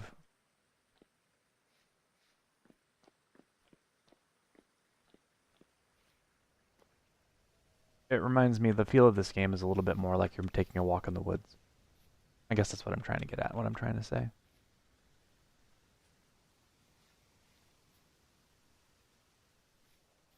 I think all of this up here is just this scrubby, hilly mess. think it's just going to be a bit of a bear.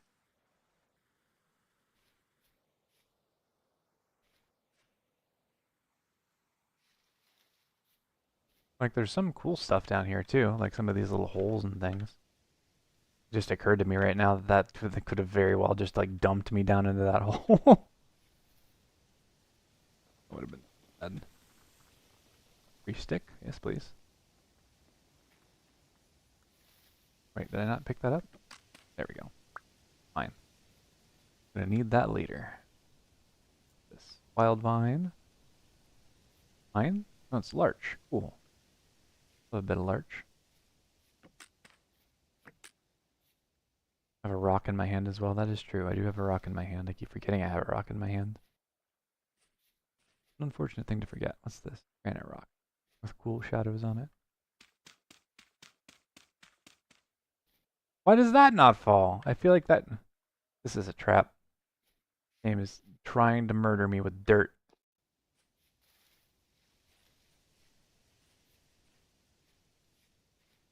You right click it, you'll throw. Yeah. I need a sling, but to do that I need to get flax. And to get flax, of course, I need to fucking find flax. Ah. What a tangled web we weave when first we decided to play the survival game. I don't know, this might be a little too steep up here. Like, I like it, like a cool forest and stuff, and I'm sure there's neat stuff in here. But, who's flint? There we go. Alright. Yoink, yoink. And stone, good.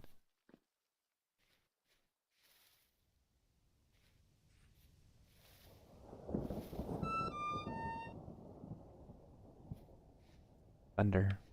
Rain's a-coming, probably.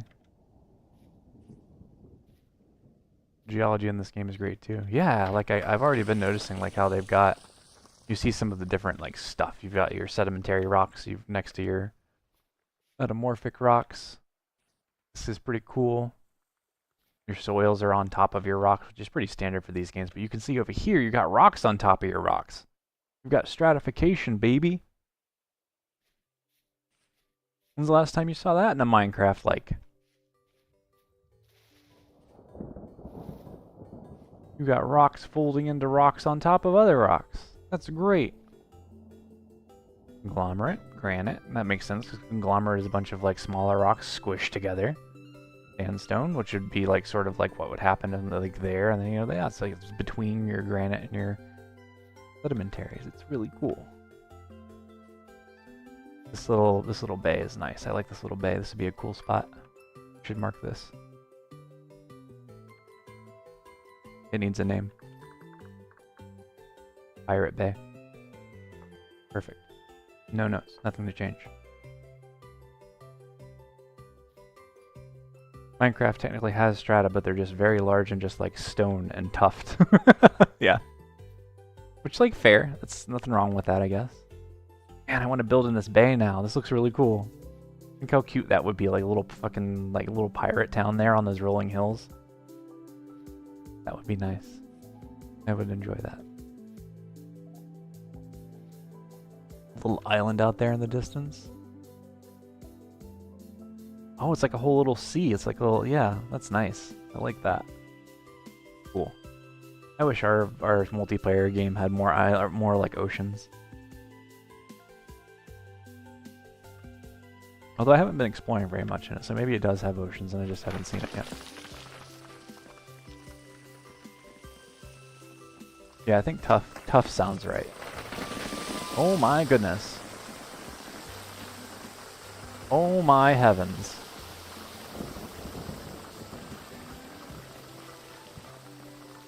Wow.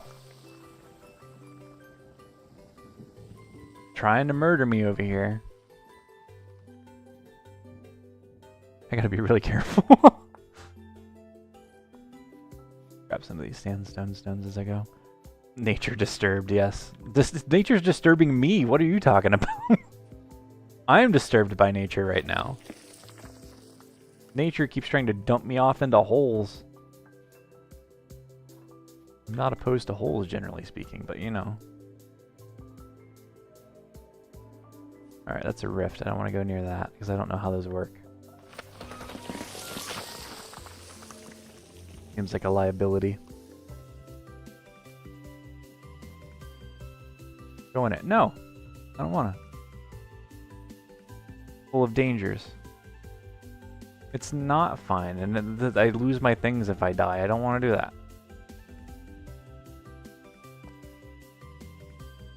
Try it. Okay, fine. I will try it. I will make an attempt.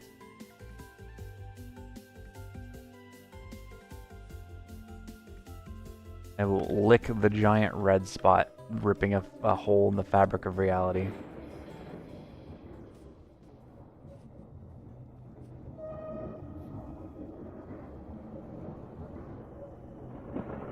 Yeah, that's not okay. That's not normal at all. That's also not normal. I don't like that. And I also don't like those. Those shouldn't be there. Yeah, no, I'm going away now.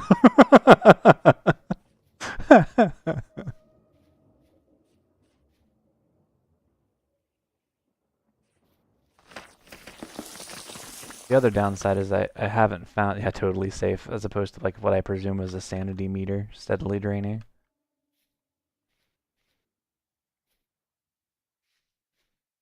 Well, let's see. This looks like a good spot to find like berries and potentially find crops for growing things. That would be nice.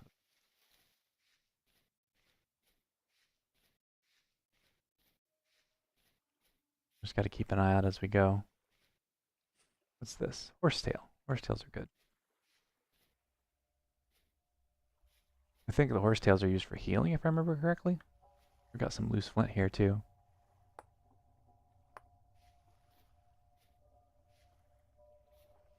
I like horsetail weeds. They're really neat. That and mare's tail. They're both really cool.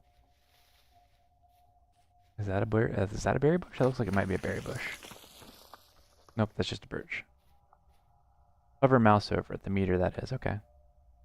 All it says is 61%.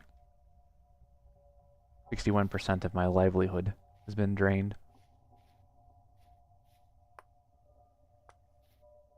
There's a lot of flint here. Goodness. We'll be good to go for tools for a nice long time. That's nice. That's comforting. Eagle ferns, temporal stability. Interesting. What does temporal stability do? Made of copper. Ore. Very nice. Make a note here. Copper? Question mark. Take a bit of that. This orange oak bolete. That's a mushroom. I think these are an eatable mushroom.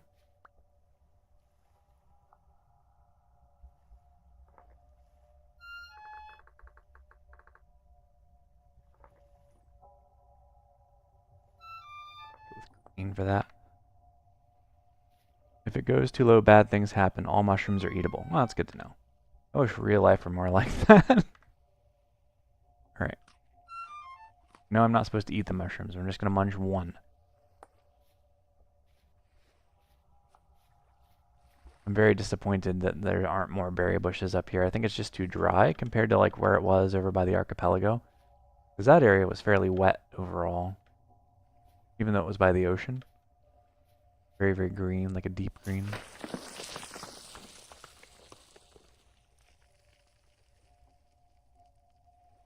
Whereas a lot of these other places are not. A lot of mushrooms are eatable, but some only. One's good. Thanks for the qualifier there, Professor Stefano. Might want to lead with that one next time. Oh, definitely look at the mushrooms before you eat them. Oh, yeah. Lily of the Valley, huh? That's cool. I'm not going to get any of these mushrooms back home at this rate. That's not going to happen.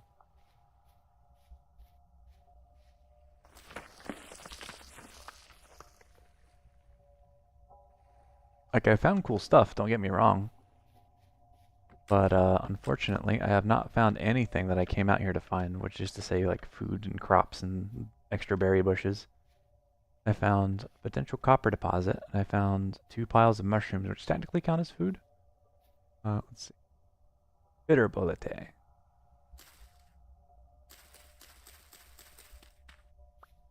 They all have pretty much the same satiety, but some at the cost of health. I see.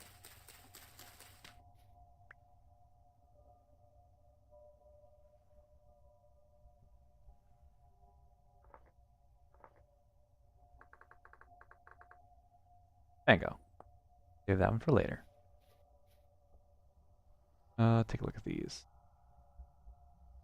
80 satiety for 1 HP. I think honestly at this point I should probably take that deal.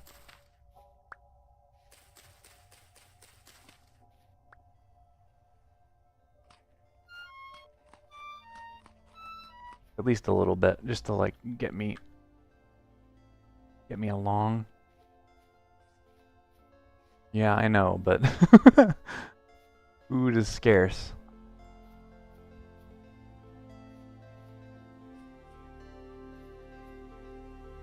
I could have sworn there was more in terms of like just like actual crops. I don't remember it being this tricky to find wild crops. I mean, I can get horsetail. See? Look, I got horsetail.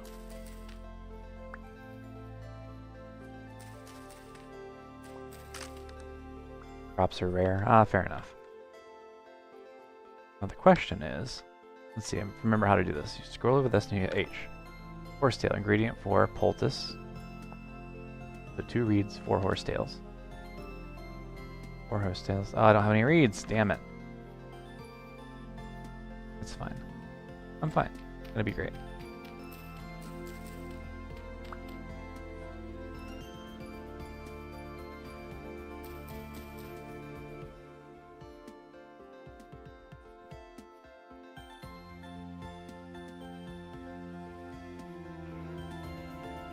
There's a rooster.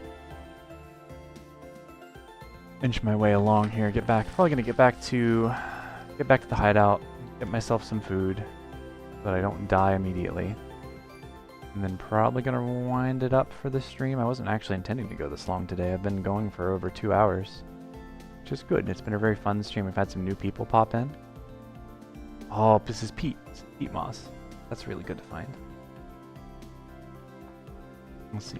Peat moss. Moss plus copper. That's especially good because I'm going to be wanting to dig anyway to find the copper. So if I go and I'm digging the peat moss, I get fuel.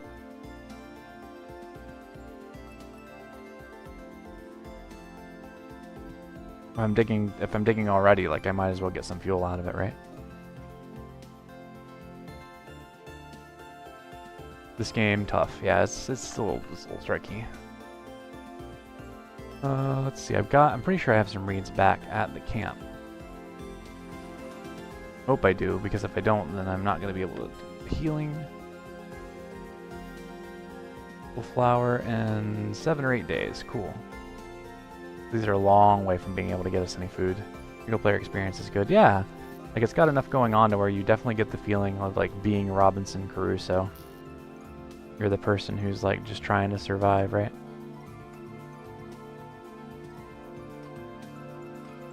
I'm gonna have to eat a couple of these. I know I saw some wild crops back this way. But game definitely shines in multiplayer with different roles and sharing labor, yeah. Like, it's not very often that I can see a game where I think, like, wow, you could conceivably play this game on, like, a large enough server and just be the blacksmith or be the potter. You could have a profession, for lack of a better term. Oops. Wrong. Incorrect. Go in your home. There we go. But yeah, like, conceivably, like, let's say you had a server of, like, 8 people. You have, like, 6 or 8 friends. Lucky you, right?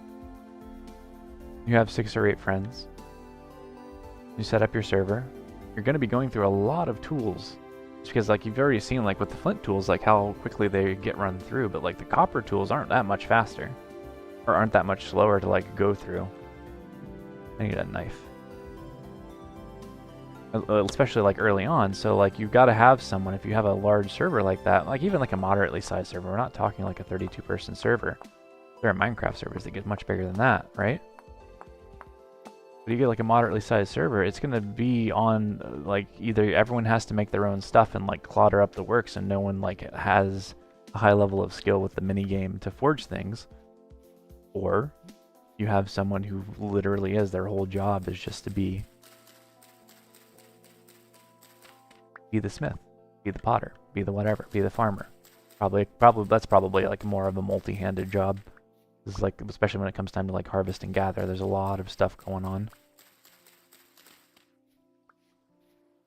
But because of the way the games are, like the mini games, like for forging stuff, like knapping is pretty straightforward. When it comes to like making pottery stuff, if you got like 4 or 5 people together, you're gonna need a lot of pottery things. So you might be better served by having someone who's just the potter, and their job is to make the pottery things because they know how it all goes together, and someone else goes and gets the clay. Someone else goes and mines the ore. It's one of the rare games where you can genuinely just have a profession. If that's how you want to play it. Or you can be like me and do all the things yourself and be sad.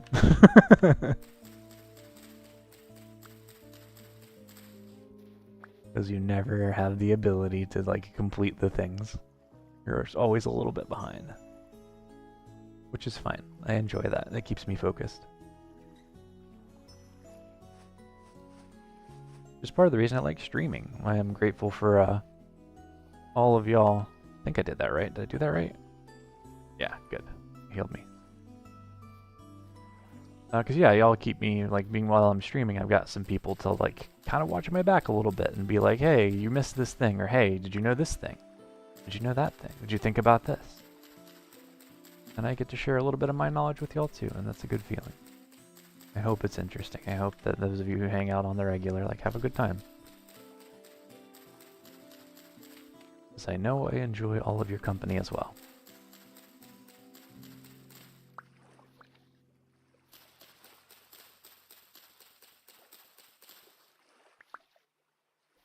Also very grateful for all the new people who keep popping in and out. I keep seeing like folks coming in to sort of peek and see what's going on.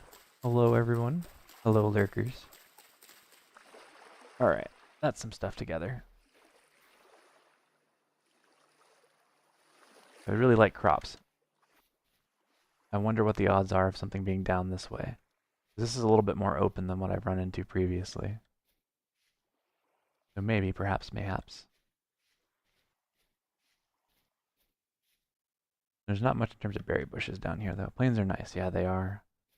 But look how different this is compared to, like, what we were running into up there. Like, it felt like you were crawling your way through, like, a kind of intense, like, arboreal forest situation. Berry bushes, yes, please. Whereas out here, like, it's much more open. And you just don't have to worry about it as much. It's nice contrast, is what I'm saying. Alright, cool. A few more cranberry bushes.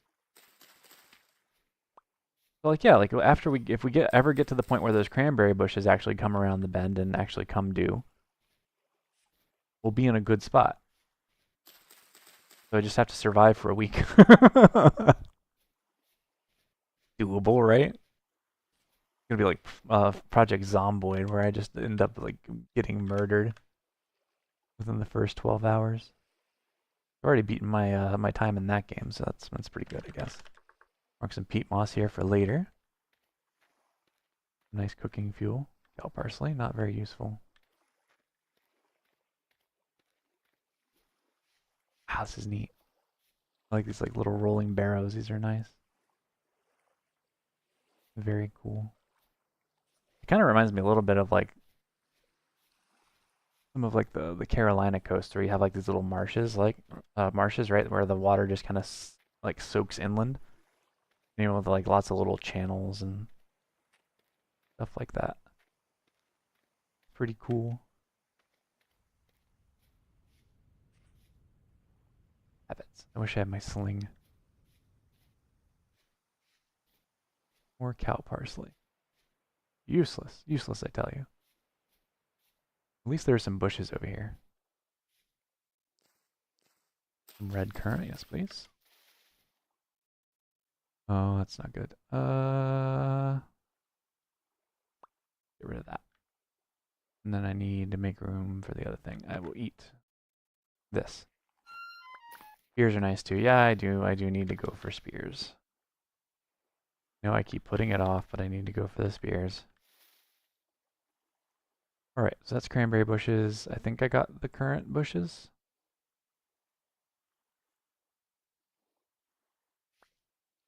No, I didn't. I've gone and worked myself into the corner. See, again, I've gone and I've forgotten my logistics.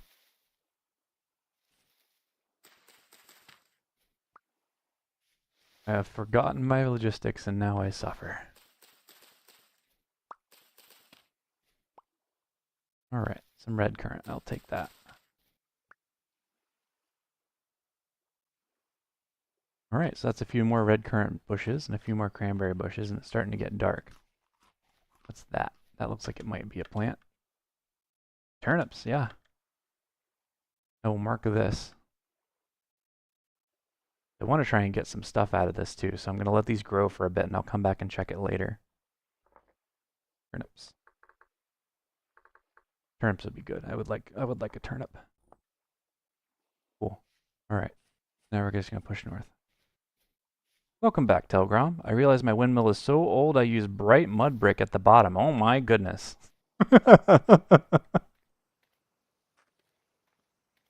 All this talk of windmills, you remind me of my friend Break, who comes into the stream sometimes. They're from the Netherlands. We have lots of fun conversations about windmills and windmill-run machinery. Yeah, built on an ancient foundation, exactly. It's so old, it's built on field stones. And everyone's like, wow, where do you mine field stones? Like, no, it's literally stones we found in a field. You misunderstand. Thogram says, I think now it's time to replace with conglomerate bricks. Ooh, that sounds really cool. I love the texture of conglomerate bricks.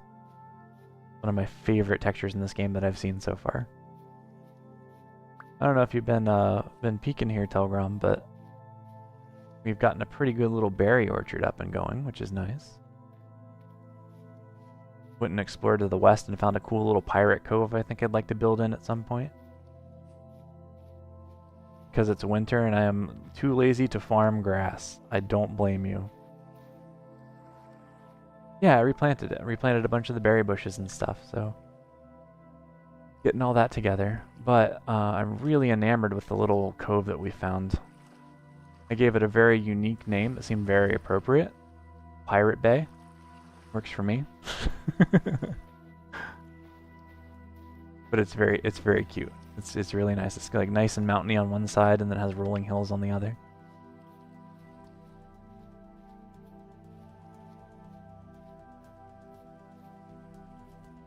After we're no longer in the Stone Age, I think I want to go over there and start making progress. After we're no longer starving, I guess I should say. Because right now it's a little touch and go here and there. Let's see. I should stow some of this stuff first before I do anything else. I also need to make sure I get reeds and make myself some hand baskets before anything else, because I keep forgetting to do that and my ADD is strangling me. Alright. Cool. That's a lot of berry bushes. Alright. I always thought about making a pirate ship and never did, as it's a huge project. Yes, absolutely. That would be really cool to sculpt together. Steph was telling me the other day that supposedly they're bringing ships to this game, which I'm very excited for. I don't usually play on servers that would be like big enough for that to be relevant, but it would be really cool to just be able to travel.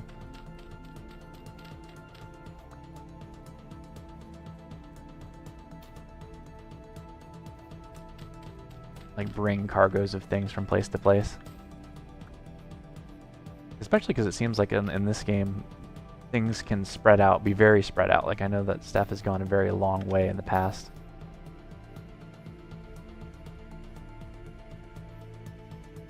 Gone very long ways in the past just to get specific things. But even like, yeah, even on single player, like I could see some utility there. Also just because there's so much difference between biomes. Like I've always been in temperate biomes. I've never been to any of the other biomes in this game. It would be cool to see like, what's it like up north? What's it like if you go south towards the tropics?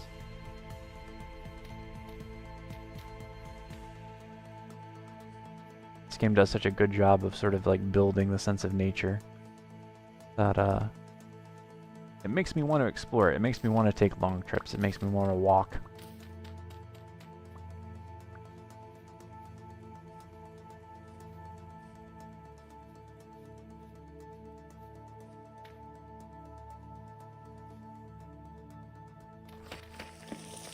I guess like that's probably one of the biggest compliments I can give to a game, really. This game makes me want to walk around. I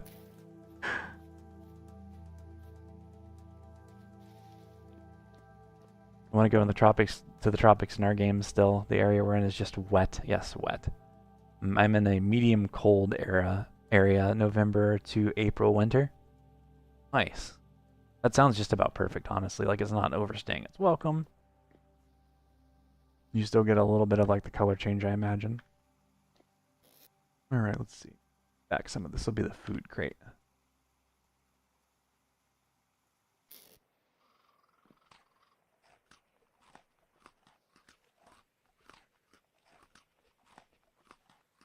Yeah, not too bad altogether. Didn't reach tropical area, just road is at plus 5,000 south. Oh my goodness. Yeah, like that's the sort of thing like a ship would be interesting for, because like your whole time you're going, you're finding ruins, and you're seeing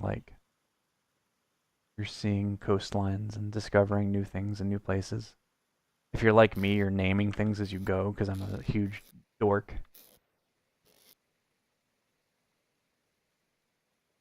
I don't do it as much anymore because like I feel like I'm overriding other people's sense of things if I name things.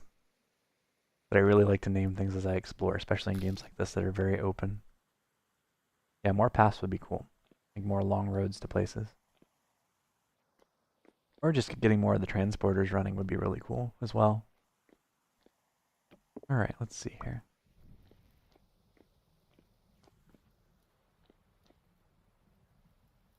You should name things. Nobody else. I don't know. I feel I don't want to impose. You're right. I probably should just because it's neat.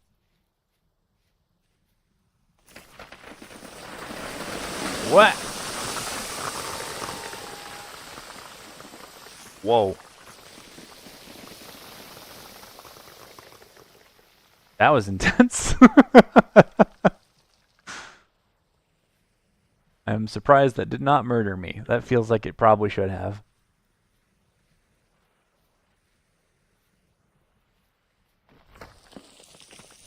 Oh my god. There we go. Gotta clean this out. I don't like floating leaves if I can avoid it. There we go. You can't impose if nobody else is doing it. I know, but it just feels like it.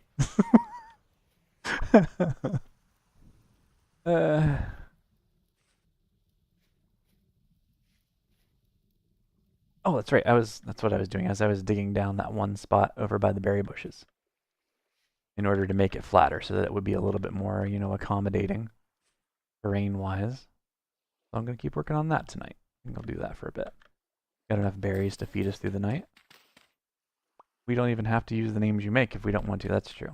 It is a free association sort of situation.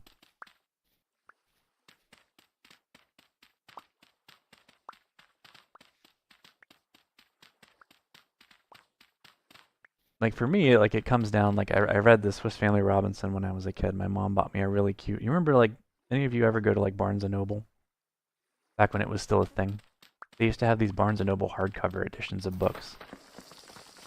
Main problem in the old days, found first chalk area, 6,000 south. That was us with Halite. Correction, that was Steph with Halite. I didn't have anything to do with that. That was all Steph. But yeah, so like Barnes & Noble, they used to have these special like hardcover editions that you could get for not a lot of money. And if you're a little nerd like me, like that was the best thing in the world because it would have like the pleather cover, it would have like the fake gold inlay, so it would look like a legitimate book. Look like a library book, right? Like fancy. And I remember having a Swiss Family Robinson, like one of those editions of it that my mom gave me for my birthday one year because it was on some recommended reading list she read. And I devoured that book, like cover to cover, like 7 times. And it was all about like a family being shipwrecked on an island. So like basically a descendant of the sort of like travel tale sort of book that we've been talking about in my pirate streams. From like the 1600s, like the Dutch and the French and the English all had different flavors of these travel narratives talking about people going, or written by people going to the Caribbean, usually people in sort of the gray area of the law. But the Swiss Family Robinson was like a carryover of that style. And one of the coolest things they did, one of the things I enjoyed the most, is that they named everything they found, and they would name it something silly. They would see seagulls on a rock and be like, "That's Seagull Point."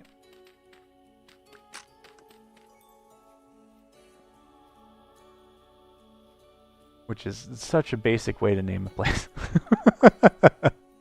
Yeah, it's Seagull Rock. It's a rock that's got a seagull on it. Seagull Rock. Problem solved.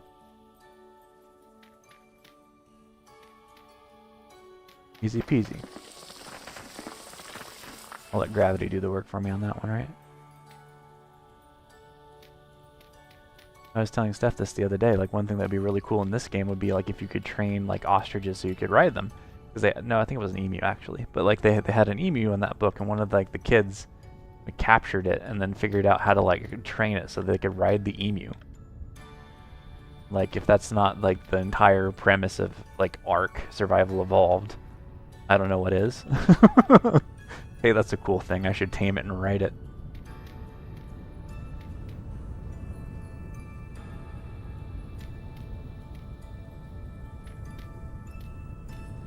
Alright. Last book I read was a book about a right extremist. He is today a Democrat, but spent 15 years at extremist groups. Oh my goodness. Sounds like quite the tale.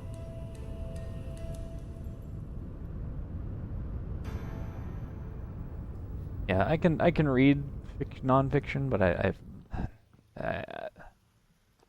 don't know. I think I'm at the point with a lot of things in the world the way that they are. Like I've begun to develop a newfound appreciation for fictional stories sometimes. Like if only for the escapism. Like, you know, there's certainly a value to non-fiction.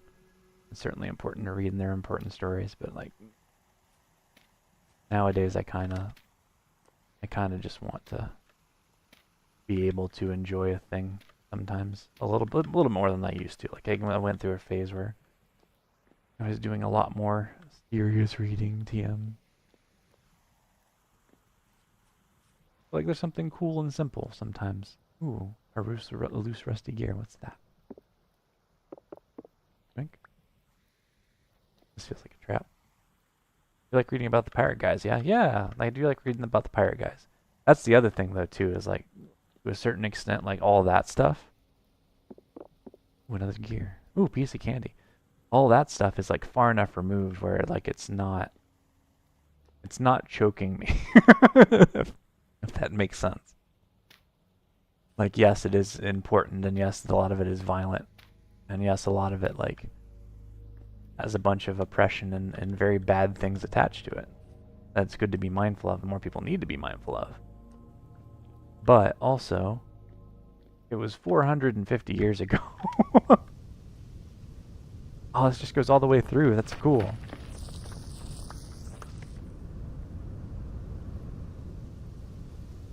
Like just by virtue of the passage of time, it's been somewhat defanged and declawed. But I do very much enjoy reading the old journals and stuff from those explorers. Like sometimes it feels a little bit more like a grown-up version of the Swiss Family Robinson in a way. A little less contrived, although it's still pretty contrived.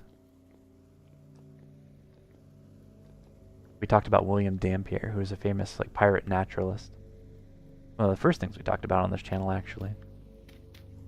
And a lot of his stuff, he has a rightfully earned reputation for intentionally like structuring his stories about what he got up to, specifically to avoid.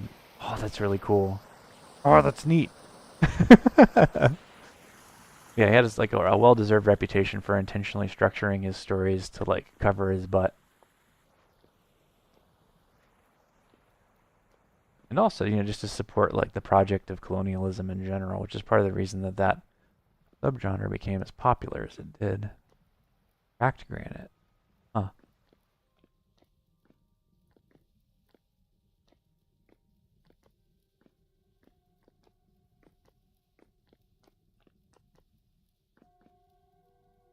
Spiderweb.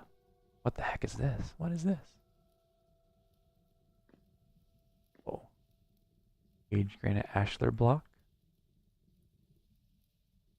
Looks like a ruin. Can I get through here?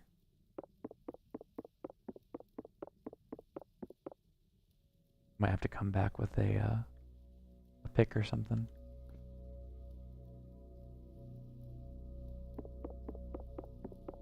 This is pretty cool. I don't think I can get through here. I think I gotta wait till I've got a pick to be able to get in here. Which, you know, fair. It's really cool though. Quartz and granite. That's nice. Saltpeter, also handy. I imagine that's used as a fertilizer given the time periods they're working with. Then he wrote a letter to one of the 3 political parties and told them that they used it, saying, "We are no extremists, we are for free speech." Ah yes, a tale as old as time. We are no extremists, we enjoy saying things. Good.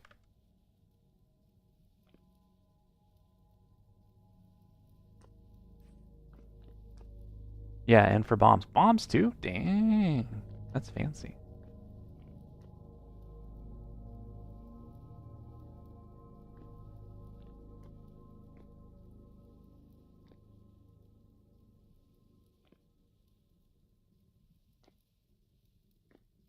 Alright, I don't want to do too much exploring down here because I don't want to go through all my calories before daytime.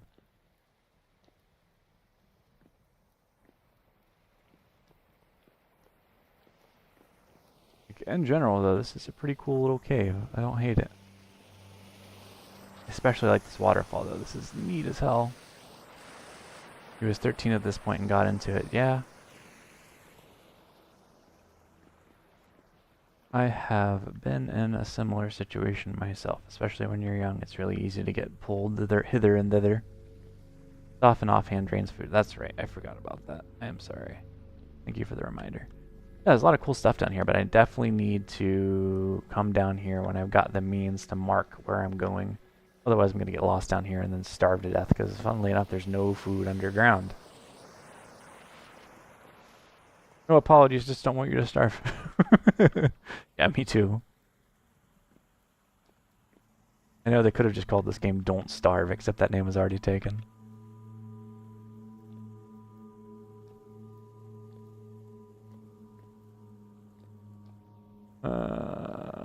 That goes down again. What's that? That's all packed dirt. Oh, I've been down here already. That's why that's packed dirt. Dirt. Don't Starve, Block Edition. Yeah. You know how games will be like Call of Duty Black Edition. Blah, blah, blah. We're really cool. It'll be like that. The Block Edition. Because it's also cool. It's hilarious how often they get protected from the police forces because of right extremists demonstrates, liberal people counter-demonstrate, and extreme left people try to breach police forces to smash some heads in. That is generally how things seem to go, isn't it?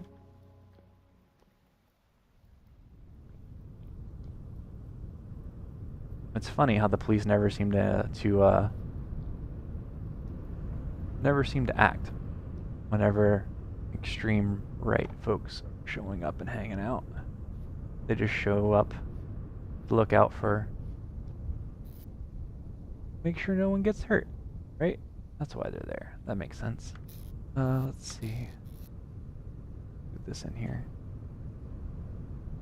Alright, so that's pretty good. That's 25 flint. Always acceptable to punch Nazis. Agreed.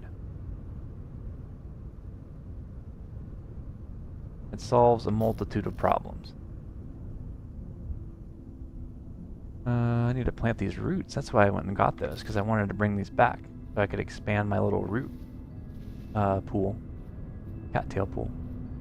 We're definitely going to need more baskets. That's something I keep forgetting to do, is actually sit down and make my hand baskets. Damn it. It's still a little dark, so maybe I'll do that now.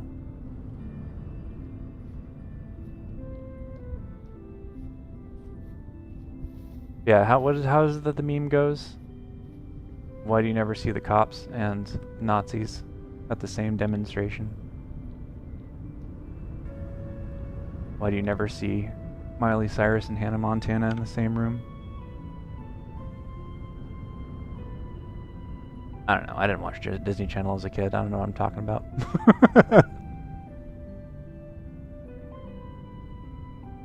Alright, another hand basket. And I think we should definitely go cut enough to get one more.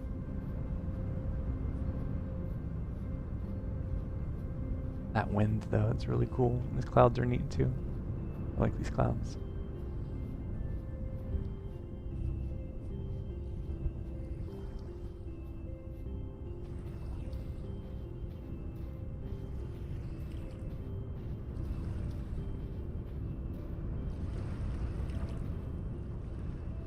I'll try and cut these down the rest of the way too, because at least I can like move them closer to the secret pirate base. That way I don't have to come like all the way over here.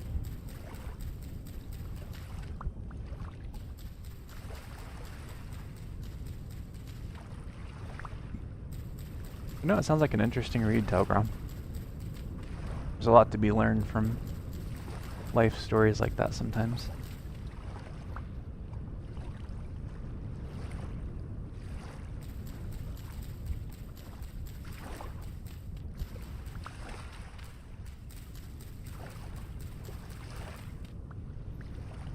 The main problem, he told in the book, more people against supported his extreme mindset, as he knew the truth and they tried to suppress him. Interesting. It's meaning that he knew the truth about the extremist mindset, or I'm not sure. I'm not sure how that was meant.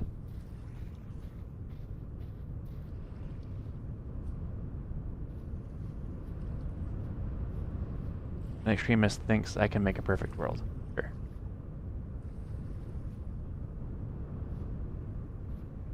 I found the absolute truth. And so he just ended up thinking that everyone who was opposing him was simply like trying to stop him because because he knew the truth.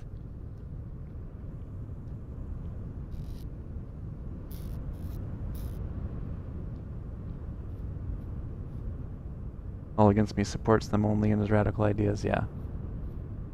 That was something I experienced when I was growing up. Like, I was raised as part of like a very religious family. And that was definitely how we were sort of taught. It was like, you are meant to be in the world, but not part of it, I think was how everyone around me framed it when I was growing up. Oh, let's see, can I put anything here? I can't put anything here. Why can't I put anything here? Oh, there we go, control, click, there we go. But yeah, so they give you this idea of like you're meant to be in the world but not a part of the world. You're meant to be like present in it, but also like understand that people are going to hate you because you believe the truth. And so then you end up framing things in a way that like where you're inherently reacting to the things around you. You're not stopping to think about anything that's happening. You're not like making cogent observations about the world around you and then making decisions accordingly. You've got a knee-jerk reaction, like built-in, sort of pre-scripted, ready to go. Especially when someone comes at you and tries to push back. You just build your little programming list, your little list of responses, and then you show up every week to this meeting or that meeting, this church meeting, that church meeting, this political meeting, that political meeting. And it just reinforces, you know, that capacity for to have reactions as opposed to like actually reflecting on things or understanding that other people are also attempting to act and react in a way that responds to systems that exist. But those responses fundamentally are going to be more systemic than they are going to be individual. People are going to react to the environment they find around them, whether that's economic or social or political. Usually it's all three. Well, the truth about humans, nobody wants to be the evil guy. Yeah, absolutely. Like, evil itself is a construct. It doesn't exist. It's not real. You can do really bad stuff, but evil, evil's a thought stopper. Evil is like a thing that I can say about someone else in order to stop thinking about why they're doing what they're doing. Extremist is just a label that others, like terrorists, doesn't mean anything in vacuum. Helping slaves escape slavery was extremist action. Yeah, it slides, and evil is like similar in that way. It's a way of categorizing so you don't have to think. It's a way of stopping you from thinking about the thing. Not to say that you should give like credence to Nazis or Nazi ideology or anything like that. But if you find yourself in a spot where you're merely reacting to stuff that's going on around you, then you've already kind of given up a certain amount of your power. You've been conquered by whatever ideology you're subscribing to a certain extent. You've begun to attribute like essential qualities to people and their decisions, which is never going to be correct.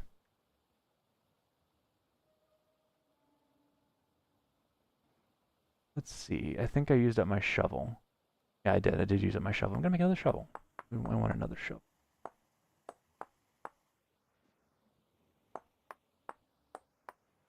Yeah, because like people aren't made up of essences. Like Plato didn't know what he was talking about when he tried to say that like things have inherent essences and like the nature of reality is balancing them. That's not how people work. People exist in systems. Let's see, even in World War II, people who shot women and children say after they were asked, one shot only the women and the other one only the children. And the child killer says he only did them a favor because without the parent, they probably starved to death. That's a twisted justification. I agree with that. This is a pretty twisted justification, as if children without parents can't survive. Yeah, like, people will try to justify the things that they find themselves undertaking inside the system. The system that exists. Usually the only one that they are able to perceive as existing.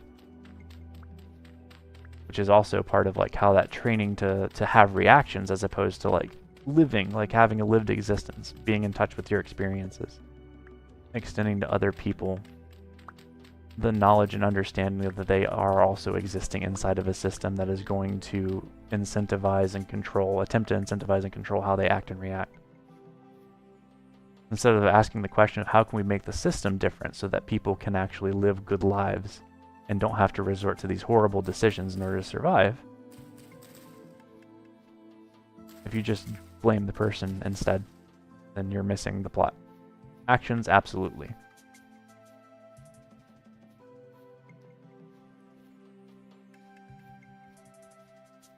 But people are influenced by the things that they live inside of. But we need to build better worlds. But we need to get out from underneath the system that we currently have.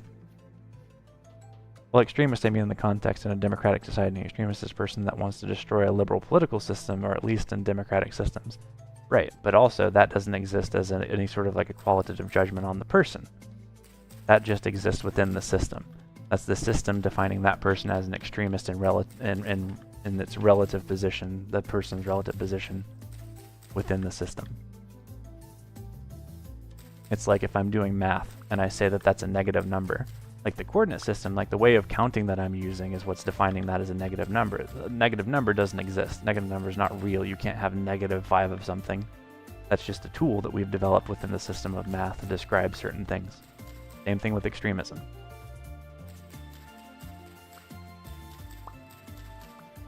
Not to say that it's not powerful and that it's not potentially useful, but also like it's ultimately a tool to get people to accept something as it is.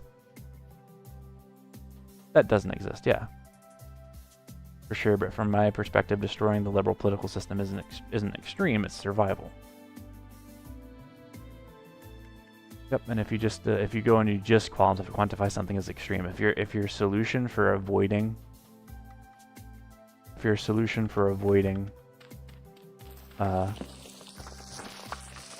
injurious actions, avoiding doing things that are going to hurt other people, is just don't be an extremist, then you're going to like miss the forest for the trees. It's important to realize that like the decisions that we make, the actions that we take, are within the system but are independent from the coordinate system, independent from how these things are defined. We do things because we need to. We think we need to. And if we change the system, then what we need changes too.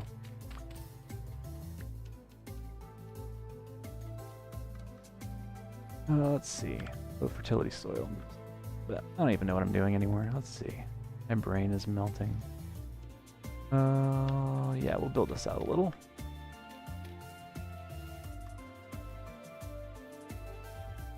Nice collection of berry bushes.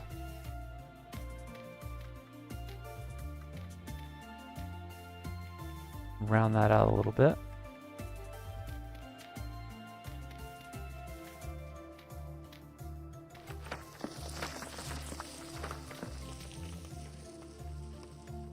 Yeah, that'll work. Why is it survival? Because, like, it's survival because we are all trying to, like, make our way. We're all trying to live. We're all trying to find, like, food to eat, places to sleep. We're all trying to find people to share our lives with. And if you have a capitalist system specifically, regardless of whether that's liberal or illiberal, that's going to necessitate people like engage in wage labor. It's going to necessitate people going and selling their labor in order to survive, which is inherently going to like steal from them some portion of what they do. It's going to take like a certain number of hours out of your day. It's going to take a certain amount of like the things that you value and that you want to do. It's going to take those away from you and trade it to you for money, and then you're going to use that money to feed yourself. And then it's going to take that money and it's going to give it to someone else who's like higher up in the food chain, higher up in the hierarchy. But if you change that system, if you make it so that that's no longer the case, if you build in like social safety nets, if you dismantle capitalism entirely, if you take any sort of step to compromise that, well, you mix political system and economical systems, yes, but they're the same thing. Economical decisions are also political decisions.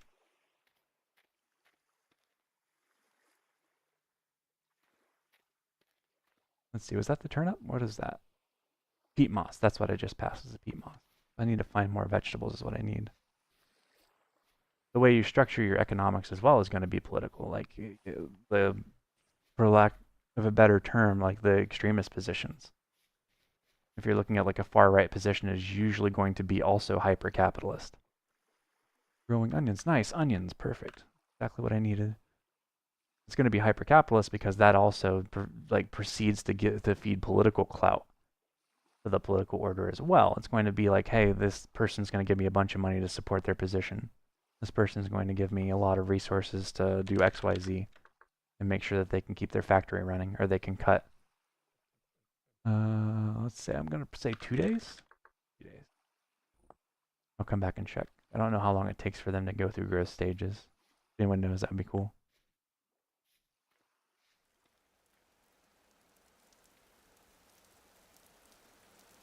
Yeah, I think that's actually kind of sort of the point. Is that sure, politicians make economic decisions, but you could mix in theory every economic system with the politician system. You could. But the obverse of that, nice turnips. And then 4 turnip seeds? Yeah, we got some stuff to work with. I'm so happy. But also there are certain political systems and certain political systems that are served best by certain economic systems. Like, you're never going to have a capitalist system that isn't going to funnel money and power and authority by extension to people who have the most wealth already. That's what capitalism is. It's people who own means of production, people who own factories, people who own truck companies, people who own railroads. They're always going to be in charge, and they're always going to share a semi-united sense of what is good in the world and what they need. And because they have that power and authority, they're going to exert it over other people. Like, an extremist position is a reactionary position driven like largely by survival, partly because there's a scarcity and a need for survival that's driven by capitalism. Change the system, and you change the framing of like how people meet their needs, what they need to do in order to meet those needs to survive. Oh, blue clay, perfect, excellent. That was the other thing I was really hoping to find, was some clay that we can make some stuff out of. Let's see, blue clay bank. You were right, Steph. These planes are great. These are fantastic. Like, yeah, like if we're playing Vintage Story, one of the things I like about these sorts of games is that you can just worry about the material reality of what's going on around you. You can show up and be like, what do I need today? What do I need to find in order to like complete my next thing? Do I need to get clay? Do I need to go get iron if you're playing like Minecraft or something? Like, you can live that material reality. Like, that's not the case for me under capitalism, because I can't just go get the thing, obviously. I have to have a means of exchange because of how the system works. Just think how much different the world would be if people could just go get the thing that they need, or go talk to someone who has the thing that they need. And it didn't necessitate like exchanging of currency and like land laws for people to like monopolize the holding of certain resources.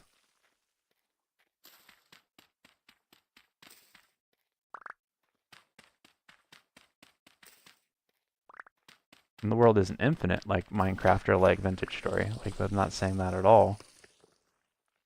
There would certainly need to be like other systems in place, but like it would be really cool if we could explore systems that would permit people to do things as opposed to restrict people from doing things, and put people into situations where they could benefit fully from their labor and efforts instead of where we are now, which is where the vast majority of every good, every bit of productivity, everything that we make doesn't go to us. It goes to someone else at the top somewhere.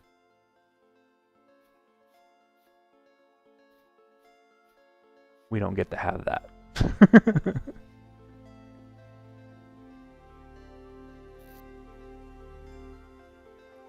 Doesn't even go to them. Most is thrown away. Yeah, so much of it just gets thrown away. Because if all of it went to them, then you would have, that scarcity issue would be solved, right? Because price is what? What's the function again? Price is like demand crossed with scarcity. We throw away so much stuff in this society in order to serve the benefit of a comparatively small number of people. Wait, that was my food basket, isn't it? Yeah, that's not good. That's my food basket. I'm going to put this in my materials basket where it belongs. Perfect. Just so they can maintain the power they gain from forcing us to work, yeah.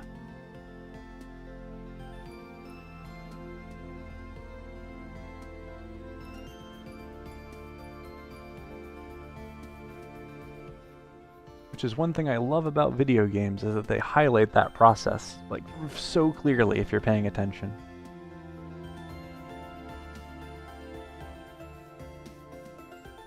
Like, if you're playing Vintage Story, you're probably not a CSGO player. Sure, true, but extremists don't want to change that, or most don't want to. Exactly. And it's not the extremists that don't want to change it, it's people who are reacting to the system around them. People who are inherently like living on by reaction, by things like, I don't want this, I do want that. Why do I want these things, or why do I not want these things? Like, those aren't questions that get asked.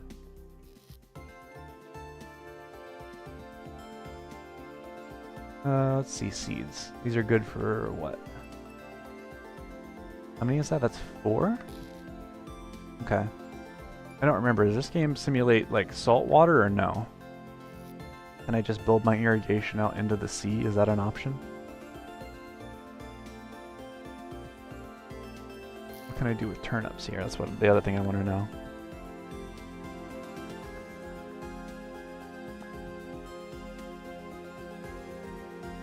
So I can pickle them.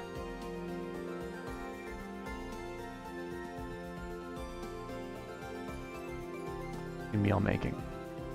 Yeah, I need a bowl to be able to make things, so I'm just gonna have to eat these. That sucks. That's okay though, I know where more are. I can go and make my meal next time. But I definitely need to go out there and scavenge. I need food.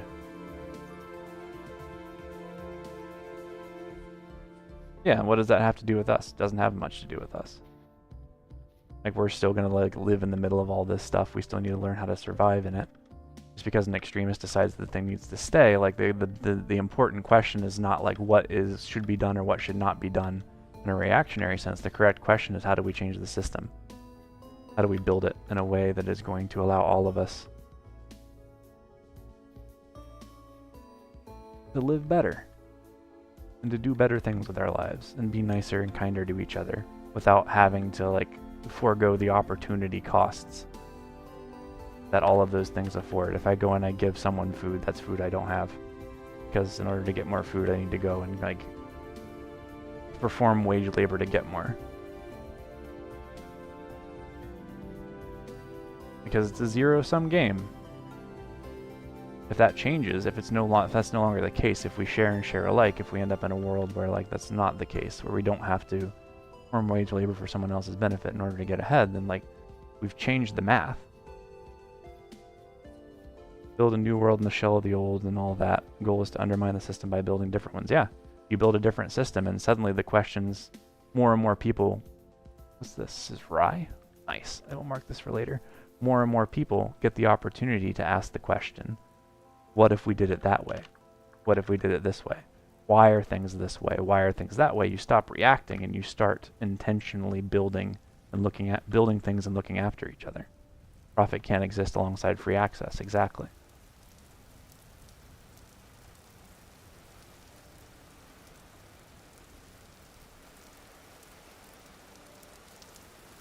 Like that's part of the reason that I think like the term that a lot of people use is reactionary, and I think it's very useful. Because using that term, A, it tells you what the person is doing, and then also B, it describes the Whoa. B, it describes the process that they're performing. It's not making, it's not creating, it's not even critiquing most of the time, it's reacting. It's having a reaction. It's having a belief that is already defined and a reaction that's also already sort of built into your way of seeing the world and the things in it. What does it mean to us if such a group raised in power, you still live in capitalism, but go into jail like in Russia, you say, for example, war? Good point. That's why we don't want to just make another hierarchy. The USSR killed anarchists to build its power. Yeah, like it's not even a question of like this country versus, or this nation versus that nation. It's not a question of like, sure, there are things out there that are worse and more difficult. Like, that's not the question at all. Shouldn't be the question at all, I guess I should say. Like, what can we make instead? What can we build with our ingenuity, our own two hands? And the power of what we wish to see in the world. What do we want to build? What kind of world do we want to live in? Like, not what kind of world can I find? But what do we want to make? Where do I want to be? What do I want to see?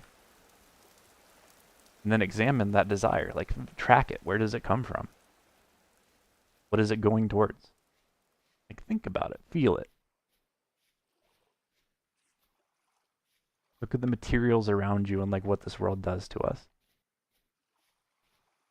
Well, anarchist stuff don't work as well. Live with 10 people in one fridge without rules. Sure, but that's also not an anarchist society. That's just 10 people in a fridge without rules.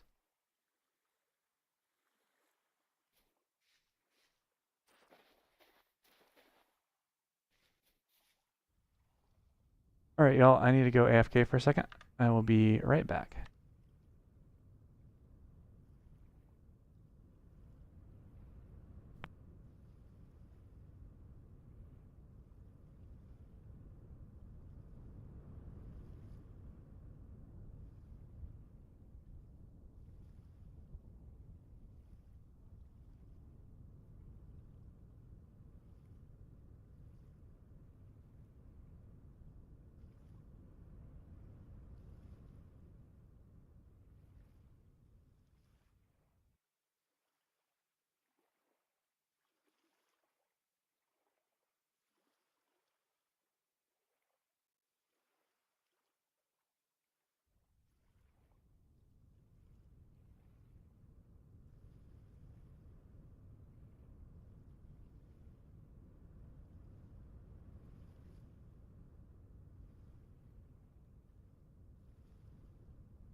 Alrighty, I'm back. Oops, that was the wrong overlay. That's for tomorrow's stream. There we go.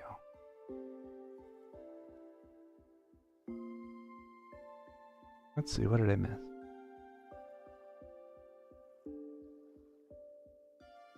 Rose says, or Pilgrim says, well, anarchist stuff doesn't work as well. Live with 10 people in one fridge without rules. Rose says, I do. Free fridges exist all over. That is true. I know someone who runs like 2 or 3. Never see one of those small libraries by the side of the road? Yeah, the tiny libraries. Those are really cute. We have 5 people with one fridge without rules and we get along fine, yeah. Take a book, leave a book, fucking everywhere here, and they're always full. That's a different story. Nope, it disapproves my point and I'm incorrect, so it must be different. I'm in a totally anarchistic society. I can kill you because I don't know rules. Break says, OMG, you're still here. Yeah, I know I am, Break. It was originally just going to be a short test, but I'm having so much fun and we got cool new people showing up. It's been really nice. It's also a really cute game. It's very fun. Rose says, you can do that right now. There's no cop watching you. Laws don't stop anyone from doing anything. Best they can do is catch you afterwards. Yes, that's pretty important. Like the fear of police doing something, like some people will experience that as a limitation, but the reality is that you're just not in a situation where people who do that thing find themselves in. You're not desperate enough, you're not hungry enough. Something hasn't brought you to that point, because the police don't stop people from doing things. Police just show up and punish people afterwards. Brick says, meow, meow, Brick, meow, meow. Have you thought about what society might look like if everyone else were people too? Scary. It is scary. There being no sound makes me feel everything that I'm reading not real. Is there no sound? There should be sound. It might have just been like a quiet time in the game, because there are a lot of quiet moments in this game. To be honest, nowadays they get most of them, sure. I don't think that's necessarily accurate. I don't think that's accurate at all. I don't know. It depends on where the police are as well. Here in the U.S., they definitely don't catch most people.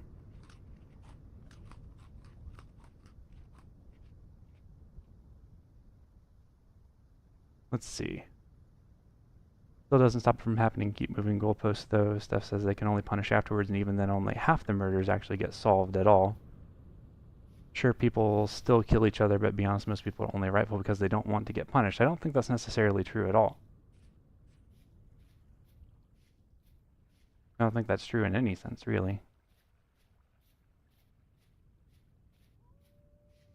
If there are only rules if you get caught, punishment hardly does anything. Punishment turns harm into a price to be paid. Harsher punishment yet never results in less crime, TM. As long as you're willing to pay the price, you get to do it. I need to get more reads. I forgot about that. I wanted to cut some more of those before it got too dark. And then I got to start figuring out how irrigation will work. If I can just build out into the water, that would be the most convenient way. But I don't know if it works that way. I think this is just a pool, though. So even if it is salt water, it would be an issue. I don't think it's going to override anything. The punishment is about centering the person who did harm. It leads to more harm. More harm, more hierarchy, yeah. I went to that restaurant again. I went last time. Prevention and protection are far more important. I got a video on that one. I have seen that one. That one's really interesting. I do recommend Rose's videos, especially the one on prevention and protection.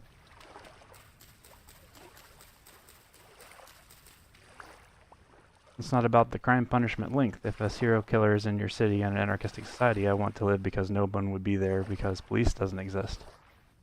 I mean, to be fair, the police also just have not been very good at catching serial killers in the past anyway. There are arguably several who are active in the United States at this, like, right now.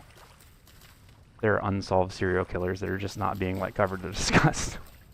The police don't stop serial killers. They just make a video about how they totally did afterwards. Police just show up and grab a random person to punish afterwards. Why would nobody just stop the serial killer? Yeah. Someone is going to want to stop the serial killer, LMAO. Yeah, I would want to stop the serial killer. I don't want to deal with the serial killer. No, thank you. Please give victims back to serial killers. Jeffrey Dahmer. That's an unfortunate example of them doing exactly that. It's not The Purge. Stop watching movies. Wooter. Yeah, there's so much water in this break. Like, look at this map. It's great. It's like we ended up on this peninsula and just all the way around. And I discovered a bay right there, and I named it. It's called Pirate Bay. And I'm gonna build a thing there. It's got like this high mountain area and then like this low rolling plain over here. It's gonna be really cute. But first, I gotta not die.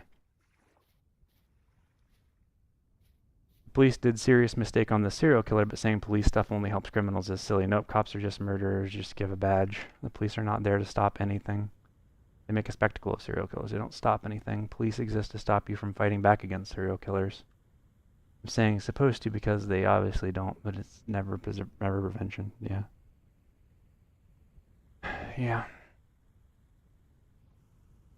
What was I doing? Oh, that's right. I was making a basket. Or I forget again.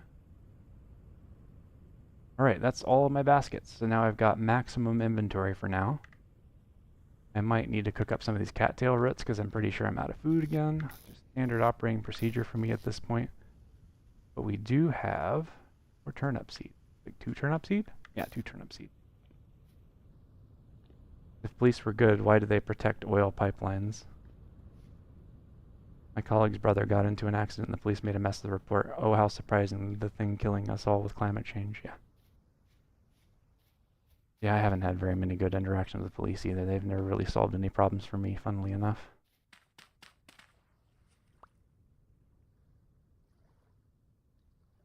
Alright. But yeah, break, I'll give you a little tour. We're playing Vintage Story at the moment, which I really just kind of picked out in order to try the multi-streaming thing on YouTube. No matter where you are police. They seem to be remarkably consistent and getting more so by the day. But yeah, Vintage Story, it's a little Minecraft-alike. It's really cute. It's got neat crafting. I'll show a little bit of that here in a bit. It's very survival focused, so a lot of like what you're doing early on is sort of developing your infrastructure in order to just plain not die. You can see my little food bar is extremely low. It's been extremely low for a while now.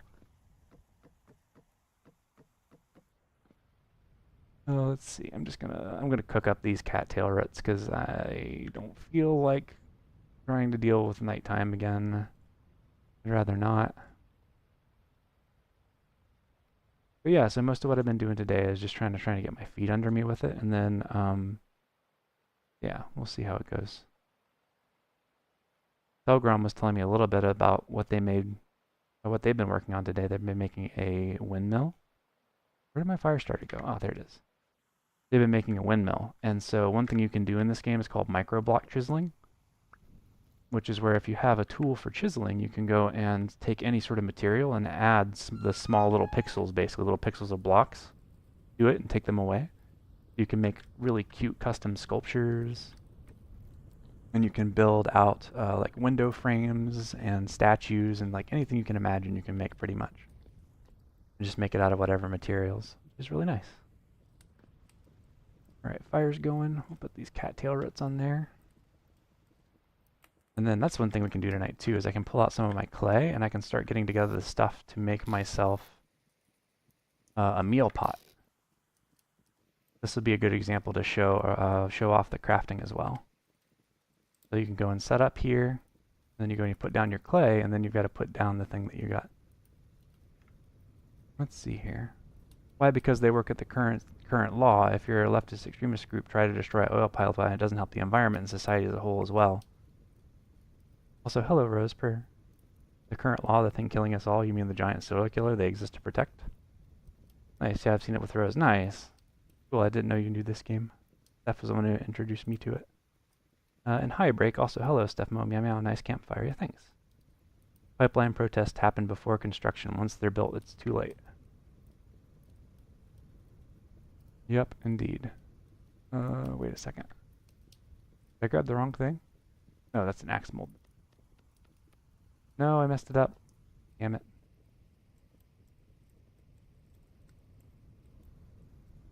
Now what do I do? I guess I'll just take it all away. I'll take it all away, and then there's none of it. There we go. Cool.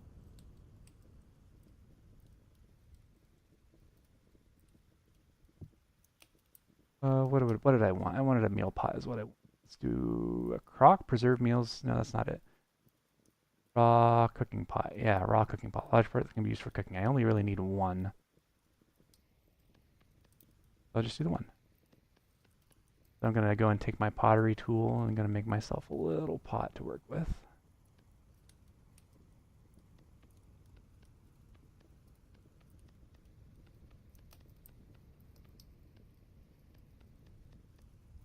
And then I'm going to go and I'm going to use the duplicate layer because I'm lazy like that. And go.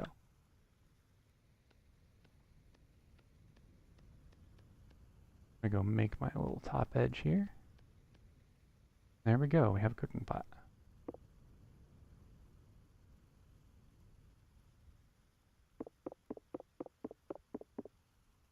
All right, so now we have to fire this thing. That's going to be the tricky part because I can never figure out how to do this. Climate change is threatening to kill billions in our lifetime. Anyone defending the tools used to cause it is a direct threat to all of us. I think there is a strong argument to be made there. We are going to lose a lot of people to climate change, and there's not really anything we can do about it. And the reason we can't do anything about it is because of the way the laws are structured and the way the world is built. Taking away any of the tools we had for like discussion, self-protection, for demonstration under the law, like any of these things have been limited and removed to the point where they're just not viable. Let's see, what am I looking for? Pottery. There we go, clay farming. So, clay forms first many pottery items and also tool molds. So once you have select a recipe, you form it. Got that part.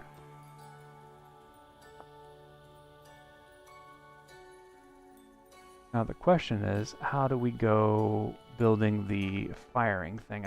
I'm pretty sure I want to put it somewhere where it can't be rained on. Let's dig here. Nope.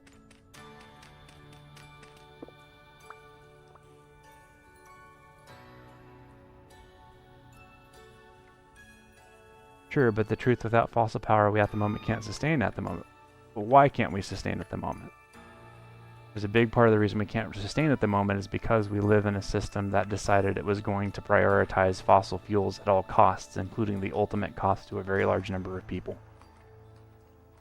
We live in a system that's going to like show up to defend the interests of people who are involved in that industry, and it's going to give them a louder voice than any of the rest of us put together, and did for a very long time.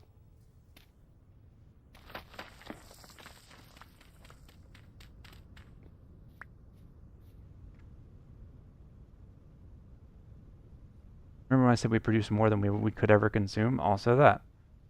Well, then we just have to make it happen. What would the police protect? Not the people living there. They protect the corporation building the pipe. We could consume 1/5 the power and not notice shit being different. Yeah. Individually, we as individual people wouldn't notice any meaningful difference or change.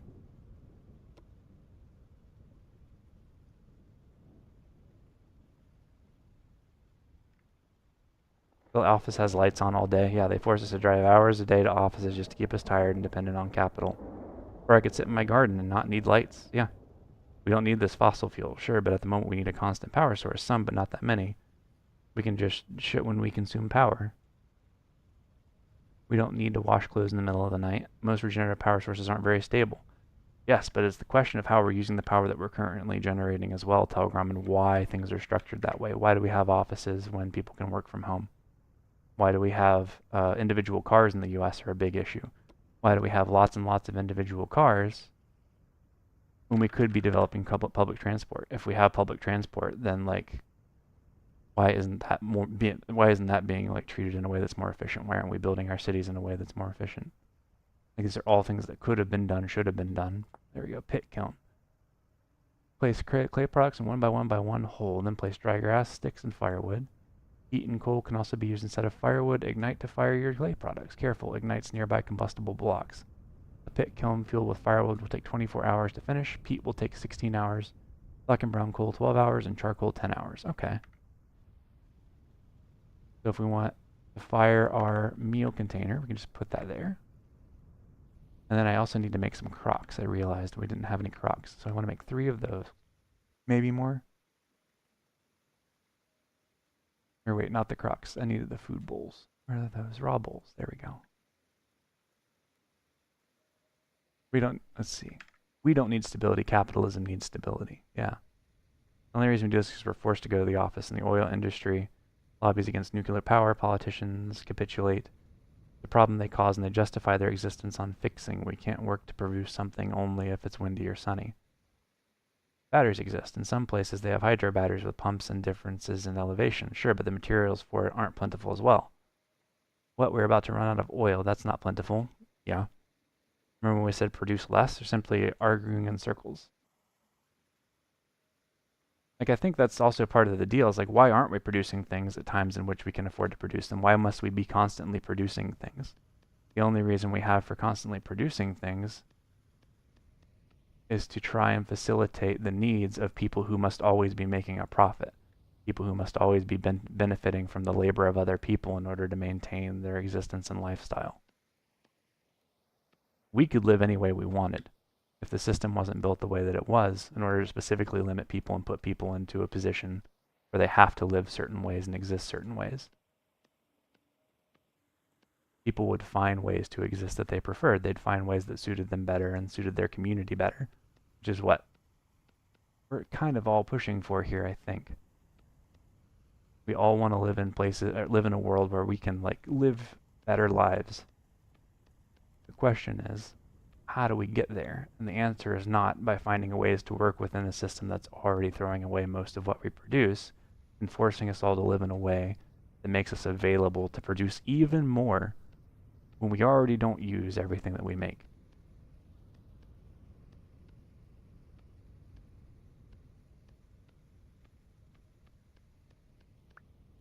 Cool. Got those food bowls.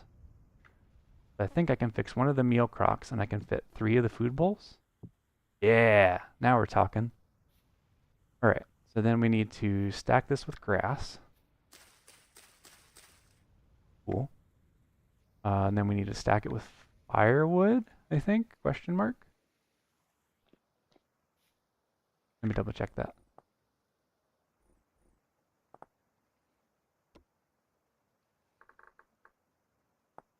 Kiln. Dry grass, sticks, and then firewood. All right, sticks.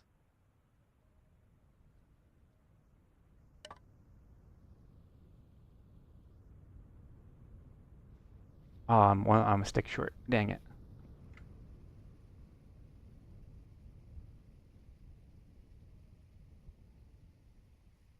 Let's see, I've lost the track here. Like we can think of stuff to solve it. We don't need to make new cars, just improve what's already on the road when the time is due.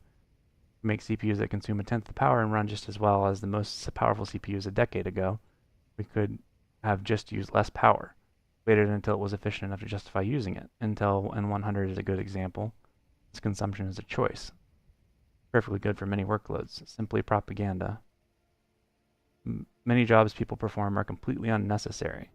That would reduce so much consumption. Liberals are the extremists. Of course, that word means nothing. But capitalism and liberal democracy says you must work no matter what. Well, work or die, and they're fine with watching you die. My firewall has a i3-6100. You can easily add a 10 GB per second card to it. It can run firewalling functions for a few hundred people easily. Yeah. Work or jail, and then forced to work in jail. Yes. We already have the stuff in Groves. We have the means. We've created the means. We've built the means with our own hands. Any fucking one of us who's worked any sort of industry, we've created the means and interacted with the means, served as the means.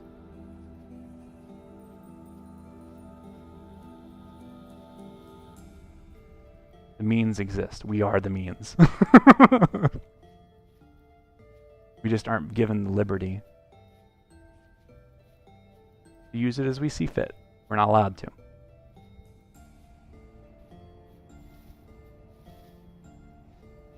That goes kind of back to what, like, kicked this whole thing off, though, is that, like, when faced with the reality that we are kind of constrained in our behavior and our aspirations, the reactionary opinion is that I must have an opinion about this, and I must fulfill my role within the system. The system itself is fine. The people inside of it are what is wrong. The behavior of people inside of it is what's wrong. when the bigger question is like, how do we fix the system so that the system is no longer restraining and tying all of us to this millstone sinking to the bottom of a climate ocean. Alright, that's one more stick. That's what I needed. You can go.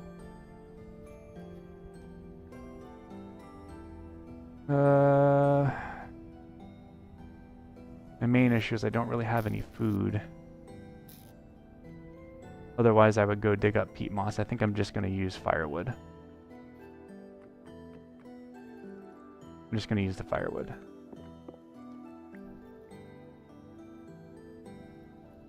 We're all on a similar but slightly different tangent, LMAO. Yeah, it's a bunch of tangents running parallel to each other and a big circle around the track. Most people can self-host everything that they use, including transcoding for Jellyfin, and barely have N100 break a sweat. Yeah. Uh-oh. That's going to be a problem. Oh dear. I just need to make sure that all this is scraped away. Save the berries. What's wrong with the berries? The berries are fine. Berries aren't burning. I don't know what you're talking about. I don't know what you're panicking about. It's fine. You broke a berry. I did? No, I didn't. Did I? I guess I did. Damn. Oops. That wasn't intentional. Yeah, I probably should have moved this more inside. And ideally, like, I don't know.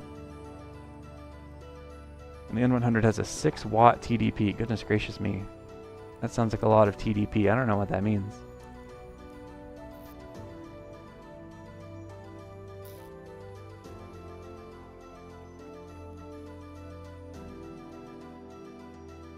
No, that's very low. Okay, shows how much I know. Alright. I will be right back again. Oh no. Oh no, that's food. Guess I can't be right back again. Thermal design power. Oh, okay. 1 second.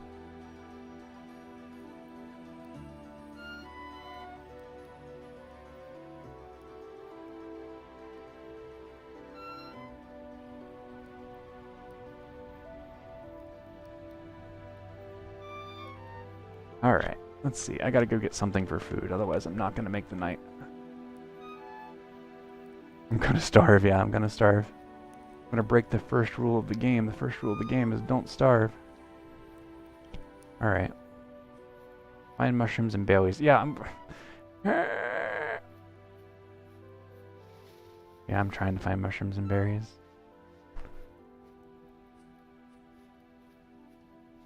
Empty your inventory. It is pretty empty. It's very empty. Fairly empty. Fill with berries.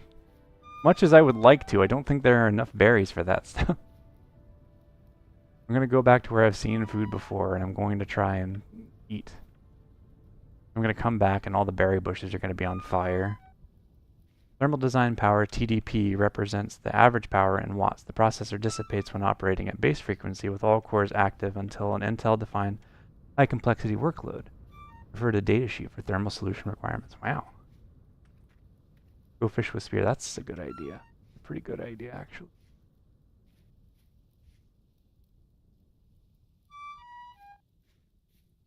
Goodness. Oh, this is cool over here, too. Look at those rock formations. Kill moosin. Many much moosin. Oh, it almost got me that time. You see that? This game keeps trying to murder me. It got really close that time.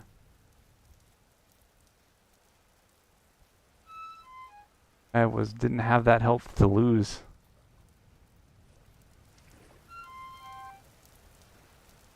That's gonna be a problem.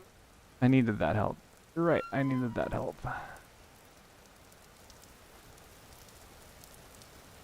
Uh.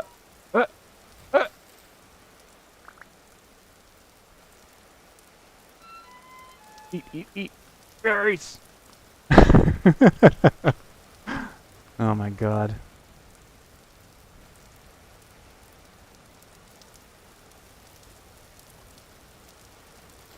Oh, the cranberry bush. Yoink. Yoink.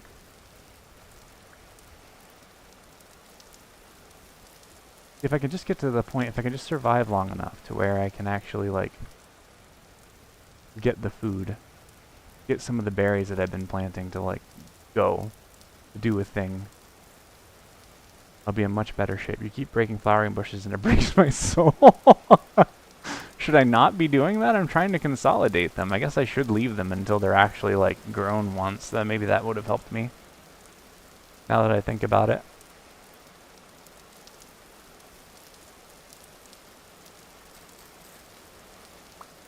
Like, fine. I'll only break the non-flowering ones from here on in.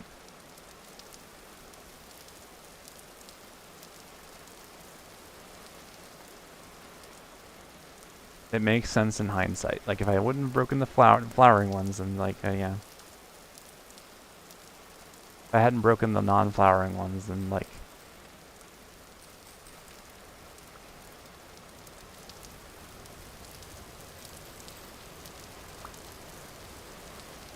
I would have berries. I can fish and hunt, at least in point of theory. I'm not very good at it. Actual power usage of N100 systems. The entire system seems to be 5 to 7 watts idle and 20 to 25 watts under full load. That's wild. That is intense. Yeah, I don't know. Makes sense to me. Alright, y'all. I think after I get back to the house here, I'm probably going to go ahead and round out the stream. Because this is... I was only... originally, I was just intending to go and... play this for a while to see if the YouTube stream was running.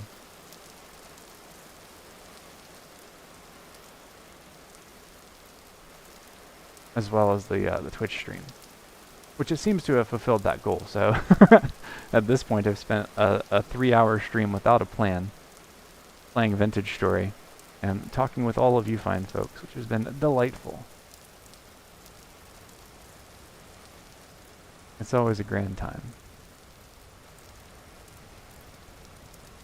It's been a nice surprise for me for today, because it wasn't something I originally planned to do. Cornflowers. Oh, those are pretty.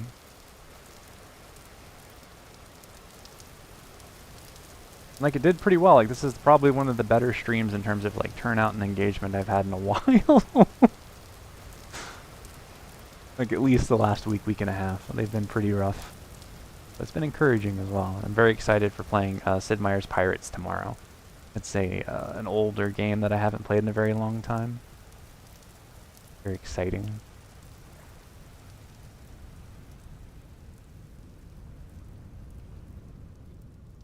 It's probably one of the best pirate games of all time still to this day. It's just so well designed. It's classic sort of like peak Sid Meier's. Tight game design. Great eye for like the essential experience. Great game balance. Cool mechanics.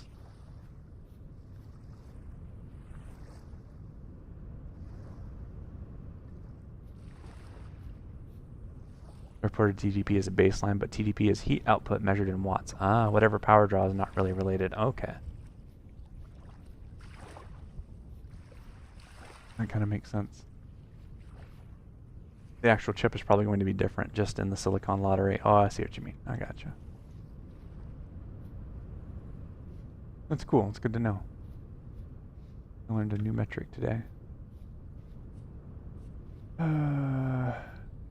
Yeah, I need to get a spear. That's what I need to do, is I need to get a spear, and I need to either, like, go fishing or go hunting or something. What I really, really need is for that pot to be done, so then I can make it into a stew, because that stew is going to be so much more nourishing. Like, I put it off too long as it is. If I run into that peat moss bank, I should also do something with that. Bring some of that back for firing pottery in the future, so I don't forget.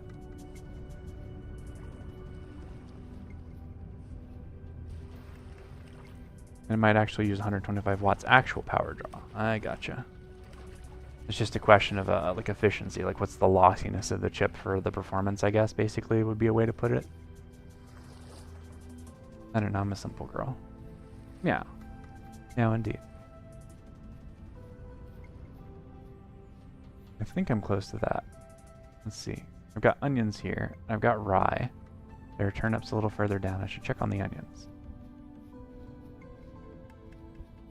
And then here's some of that peat. So I definitely need to dig some of that, like a stack of that to take with me.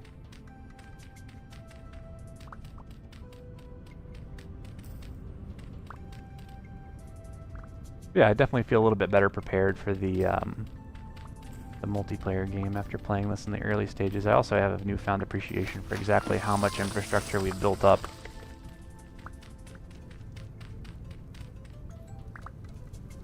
Because this game is definitely challenging to start from zero with. The tangent I care about. Yeah, it's an important tangent. It's cool. Got new parts and I've been wanting to know the specifics. Yeah. Steph has been learning Linux and savoring the way in which Linux will help you do things and find things. That's great. They're growing turnips here. I don't think I can harvest those yet, though. Yeah, same sort of thing with the spelt. I found crops. I've got some I can pull in. They're just not there yet. They're taking their sweet time.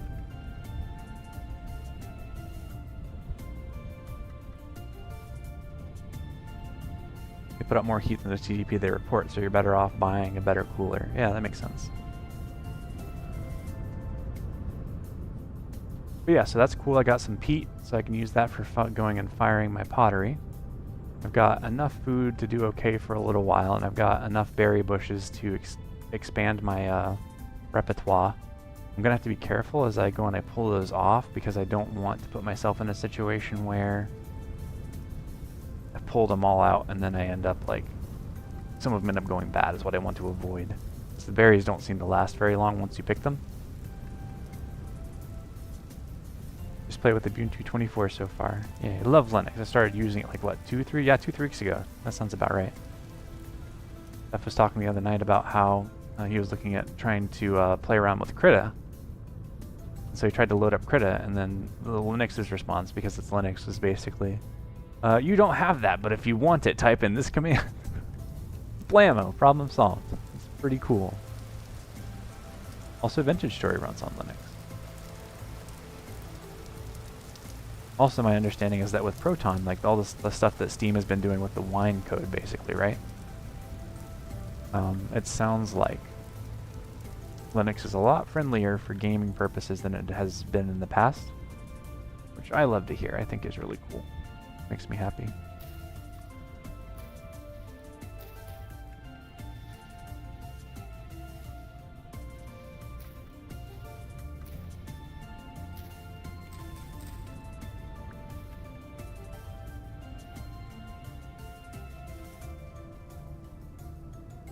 Alright, so that'll work.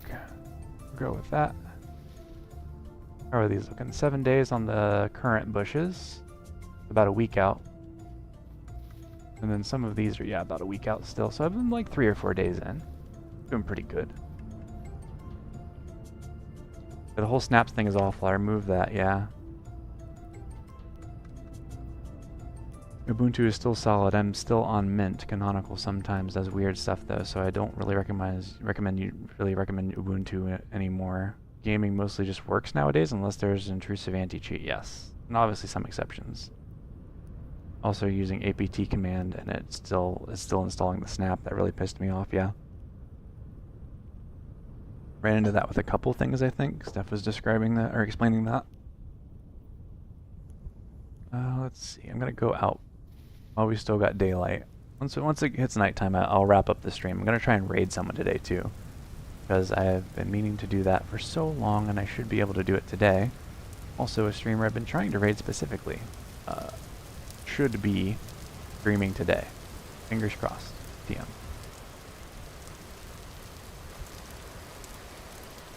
Yeah, Valve doing all that work with Proton. Apparently, some of it is going back upstream to Wine. Good. How it should be.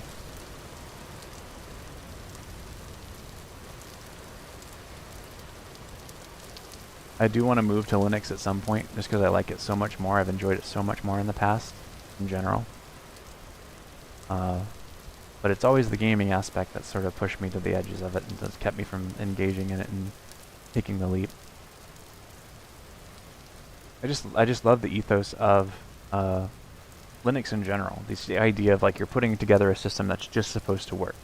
It's just supposed to do what it does. It's not supposed to do anything else. And if someone tries to make it do extra things, then like you've got 37 other variations of the same fundamental like conceit out there. You can find something that's going to suit your purpose. If you need like super lightweight stuff to run on your Raspberry Pi so that you can make a winking Neko LED screen for your shop window, you can do that.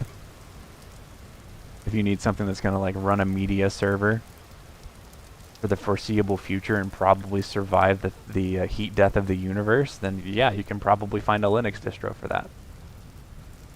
Raccoon. Oh, the baby. Blackcurrant bush. Yeah, I'll take that. Why is it empty? Damn it.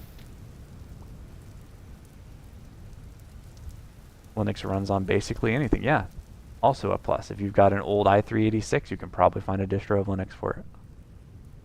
If you've got a fucking Atari, you can probably find a Linux distro for it.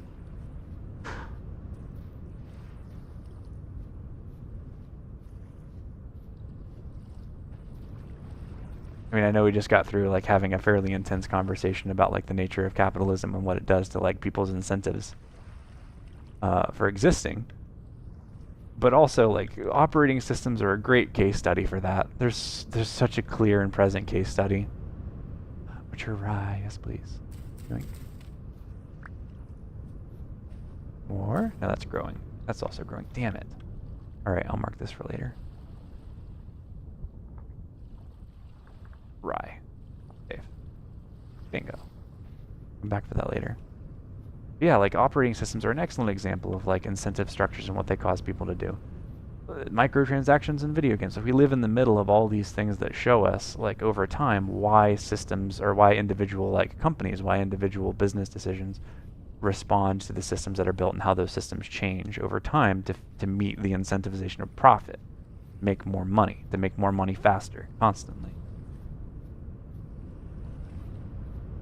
And I think Rose was onto something with her idea or her statement earlier that like it's just propaganda. We're so used to the propaganda. We're so used to capitalist realism doing its thing. Teaching us to stick our imagination in our back pocket and to stop hoping.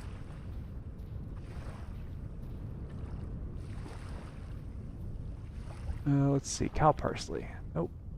Are those bushes? I don't think those are bushes. Those aren't bushes. I'm gonna go over here. I haven't been over here yet. Oh, that's really cool. Look at that rock formation. That's so neat. Alright, so that one's flowering. I'm gonna leave that one. I'm gonna fulfill my promise to stuff. Yeah, no kidding. Rose is usually onto something. Mark it on map, maybe? Nah. I'm gonna come back over here anyway. It'll be fine. I know what I'm doing. I know what I'm doing. Fine. There we go. Oh my god. What's that? Red top grass. Okay, different kinds of grass. This is obviously a different biome. Rift.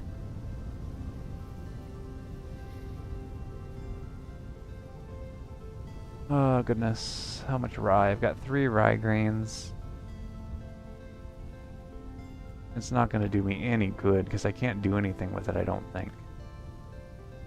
Let's see. Alright, I'm going to practice this now.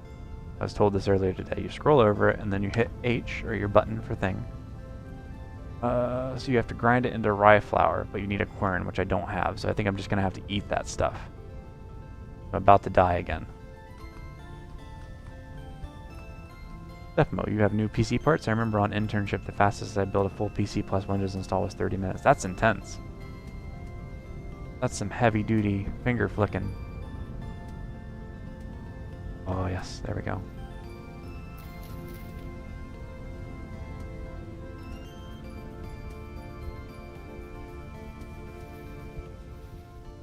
Alright, so these are all flowering. I am going to definitely mark this one just because...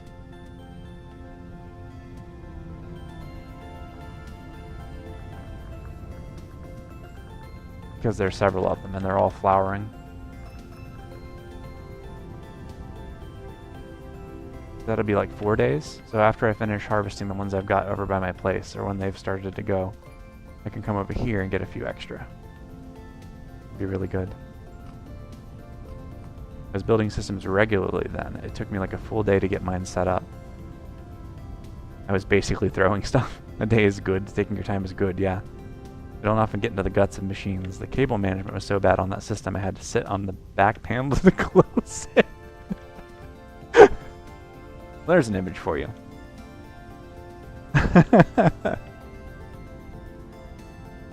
It's pretty funny.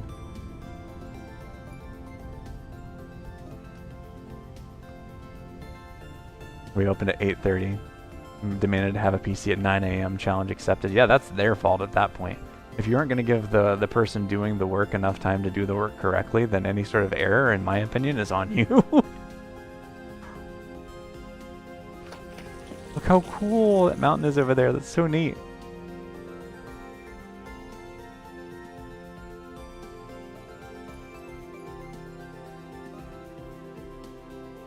I'll share a picture of my cable management. I'm pretty proud of it on Rose's server in a little bit. Nice, sounds good. I'll keep an eye out. I know I've seen it in person, but I still want to see the picture. Vintage Story has amazing tuning. It really does. I've consistently underestimated it, which is part of the reason I'm really excited for boats. Because even when we've done small Minecraft servers in the past, one of my favorite things with Minecraft is just to like find a big body of water and just map the edges. Like, big surprise, the Age of Sail exploration nerd is into doing Age of Sail style exploration. Gasp. But yeah, it's so fun. It's good. It can. This game's prettier though.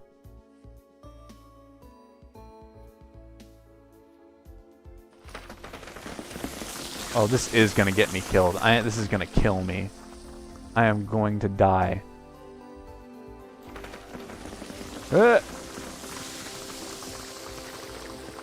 Oh my god. Yeah, it's not Minecraft. Get it right, Break. Jeez. Oh my god. This is a bad idea.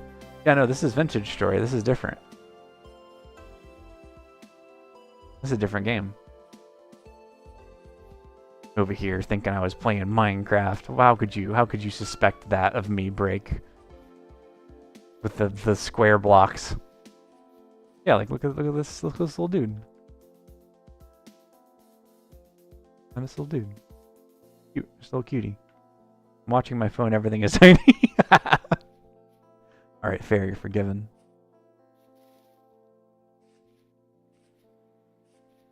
Yeah, it's much more survivally than Minecraft. It's definitely a handful. I'm just gonna take these for the seeds. I'm never gonna make my way back over here again anyway. I might as well just grab it. Especially in the early game, and like a lot of the infrastructure stuff is more intense. Not like in like Feed the Beast like types of intense, but just more so in like it's much more possible to mess things up. Like, I know in our multiplayer server, I've definitely like ruined chunks of metal before by trying to like smith them and then just like taking too much of it off, and the rest of it just has to be like slagged. Like, look how cool this looks. This is so neat. I wish there was like a passageway through here, but I'm not mad about it. Like, this would be great as like a little grotto to put something in. Minecraft, a pretty terrain which slaps you in the face, yeah.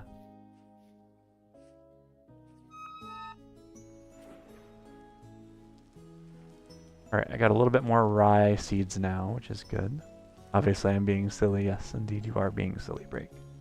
You are a silly, silly goofer. Oh, goofball. Oh, goofer. Blub blub. Yes, the water. Ah! Damn it. One of these days I will knock every piece of dirt off of every single like ledge on this area of the game. And then I will never have to worry about being thrown into holes ever again.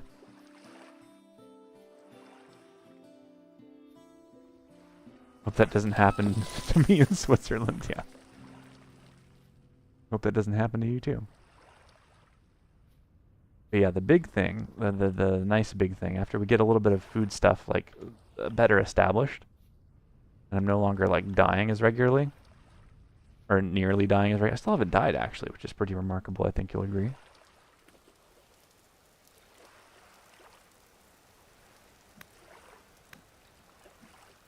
Eesh.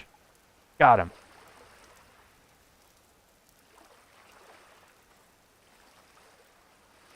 Haha, mine. Sorry, fish.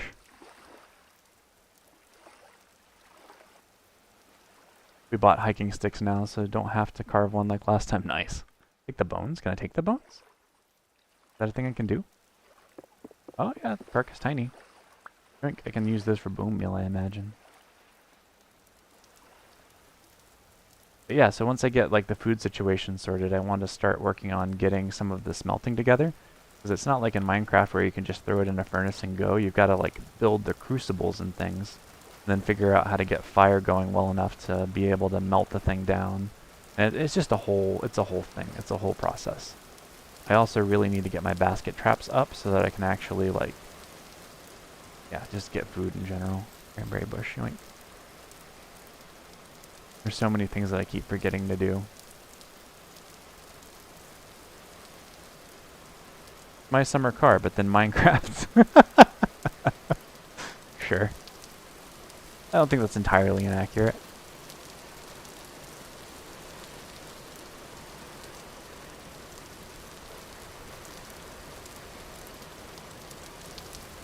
Satana. I'm not familiar with Satana. What is the meaning of this? Satana.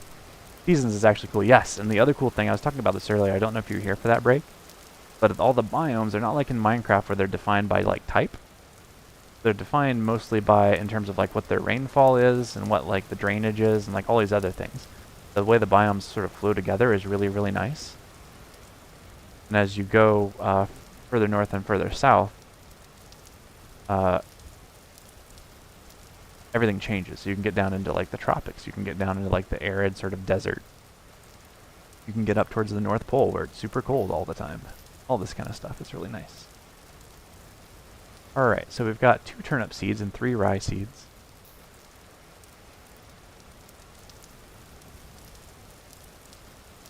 Satana. Satana. Oops. Satana. Satana. Is that a berry bush? I think that's a berry bush. Satana. Eh. I don't even know what you're talking about. I'm just here reading the things that come up on the screen, being a glorified news anchor, because that is apparently how you do Twitch. Who knew? Simple as that. Piece of cake.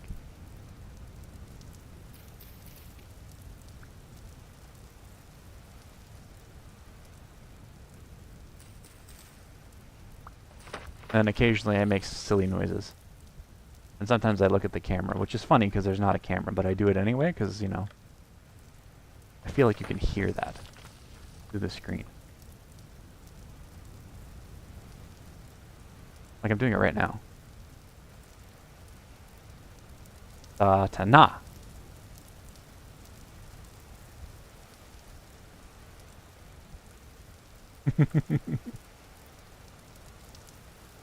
Alright, so I found 1 berry bush. I'm pretty sure there's another one up there.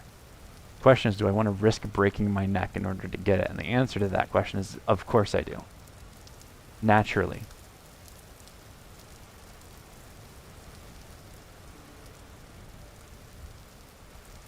Are you not entertained? Oh my god. Oh, it's a birch. Oh, it's a birch bush. Why is it a birch bush? Damn it. No emphasis on first one. I'm bad at finish. I'm also bad at finishing. I mean finish. You can tell I've been streaming too long. The jokes are just getting worse.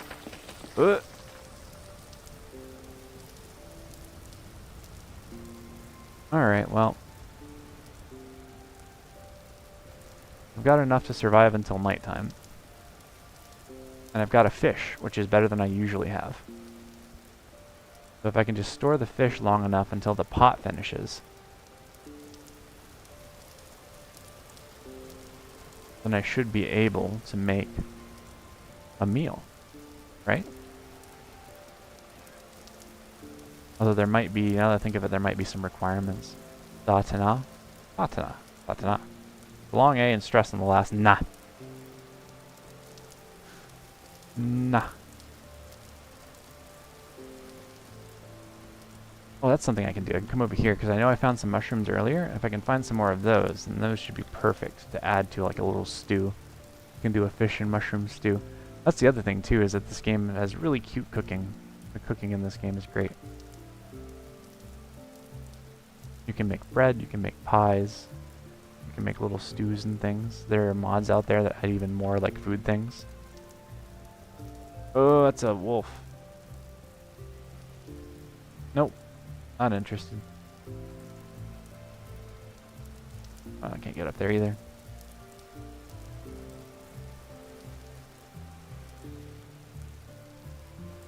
Satana. I don't even know anymore.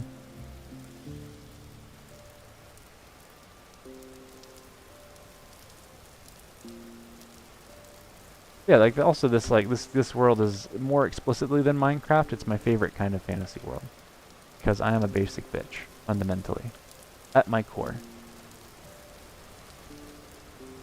And as a basic bitch, I really appreciate a fantasy narrative where you are exploring the bones of like long abandoned empires, especially after a good cataclysm, which is definitely how this game reads. You find like little ruins and things like that all over the place.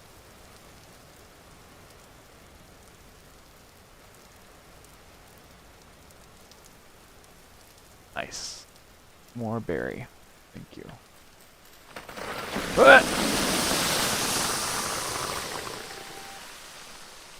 I was pretty sure that was the one. Oh, I thought they had me for sure that time, folks. Oof. Oof.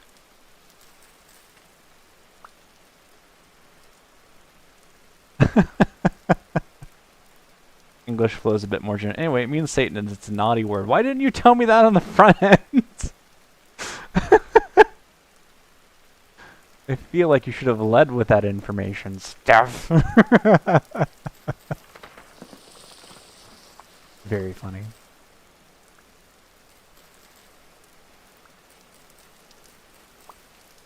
My American friend told me to relax my jaw, LMAO. I mean, it's kind of on the nose of what it means. Oh. Yeah, that's fair.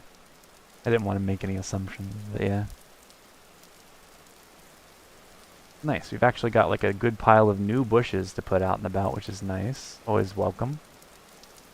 And then on top of that, we also have a few berries, so I can eat some of them, not die until nighttime. And then once our cooking pot is done, I can make a stew. I'll make a fish and berry stew. That's what I'll do. Fish and berry stew. Satana and Satan are kind of the same thing. I mean, at first I thought, when I first read it, I'm going to be completely honest here, Break. When I first read it, I thought it said Santana, like the guitar player.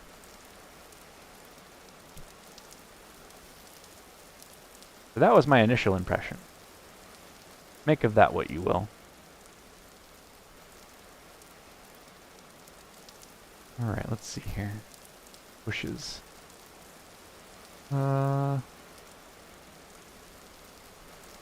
Yeah, why not? I'll just put it down here. Donk. Donk.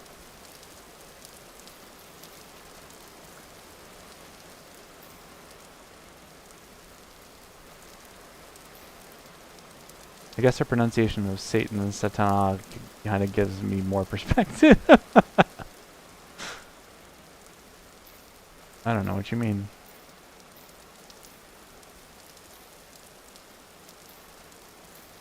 Like, look at this glorious berry patch. This is all for me. I just need to survive long enough for it to actually, like, come to fruition. Literally. I guess I need you to hurry up, pit kiln. Yeah, you can see in here in the pit kiln, so I've gone and fired 1 raw cooking pot and 3 raw bowls. So if I go and I take the cooking pot will hold a certain number of meals, and then I can load up the bowls and take them with me. So if I take 2 or 3 bowls, that's going to be like 2 or 3 like high nutrition meals that I can bring with me. It'd be pretty cool. I need to move this pit kiln somewhere else though. Yeah, these are all cranberry bushes. It's a lot of cranberry bushes. But yeah, so check this out, Break. If I want to make a hoe, it's not like in Minecraft where I can just like put stuff in the crafting grid. You have to nap it if you're making it out of flint. So if I go here, I need to make a hoe because I'm about to do a little bit of farming here one of these points soon. Yeah, I go and make a hoe head, and it gives me a pattern, and then my job is to take another piece of flint. You need to have 2 in order to do it. And I have to go around the outside, and I have to nap it out. And then blacksmithing is like this too, except you have to hammer things into shape and like move the individual chunks around. So now I've got that hoe head, I can go and I take that. And do I have any sticks? I don't think I have any sticks. No sticks. Let's do that for later.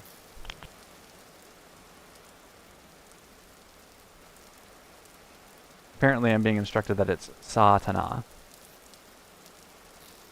Satana. Satana. Yeah, it's quite a bit of work, but also it's really cool. It's really neat that it takes time and work, because like you value your tools. Not so much when it's made of rocks, but you know.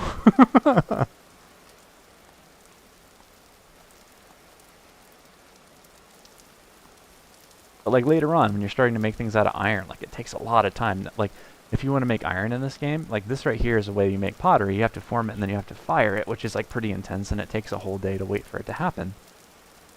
If you want to do iron, you have to take your iron and you have to build, you have to collect the bricks to make like an oven, a blooming oven. And then you have to put all the iron in it and then let the blooming oven run. And then you break the oven and take all the iron out, but it's only in these little chunks called blooms. So then you have to take the bloom and you have to heat it up to the right temperature, stick it on an anvil, and then go and take it and hammer it so you get all the bits and pieces that aren't iron off of it. And then that's how you get your iron ingot. And then the iron ingot is what you can like hammer into other shapes to make things. So it's like you can build like whole industries. Like we talked about this a little bit earlier in the stream, but it's one of those few games I found where if you've got like an 8-person server, you can conceivably just have a job. You can conceivably just like be the blacksmith, because you're going to have a lot of work. People just bring you iron and you're just always like processing iron or hammering new tools. You can't really repair the tools. After they break, you have to make a new one. And it takes time. You have to go through that whole process. It all has to be refined, it has to be shaped, it has to be pieced together. It's really cool. I really enjoy that about this game. I would say hug trees, but we have oak processionary caterpillar. Yeah. Stone, clay, copper, bronze, iron, steel. People just bring you iron. Haha. Well, when they bring you iron, they're bringing you like the chunks of ore, so you've got to fucking put all that together. Yeah, and you can automate some of it. Like you can make windmills. Just something that oh my goodness, what was their name? I've forgotten already. I like their name a lot too. That person who was here earlier started with a T. Let me find them. They're in here somewhere. Telgrom, there we go. Telegram, that's who are Telgrom. Telgrom was explaining how they were had made a windmill, and so you can use the windmill to do stuff like create a power hammer, where you use like the movement of the windmill to drive a hammer, so you can get like your blooming and other stuff like done better, done more easily. And then you can also use that, of course, to make like your milling systems for going and milling your grain. You can pulverize stuff, like making like salt and things like that. It's really cool. That's the other thing I didn't realize, is that I have one random raw bowl still like laying around. I might just put that on over here somewhere, so I don't forget it later. Raw bowl. I'm gonna forget that raw bowl needs to be fired once I get enough other things together to fire it.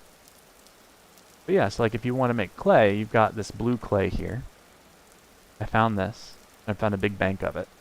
And you go and you take it, and these are all the things that you can make with clay.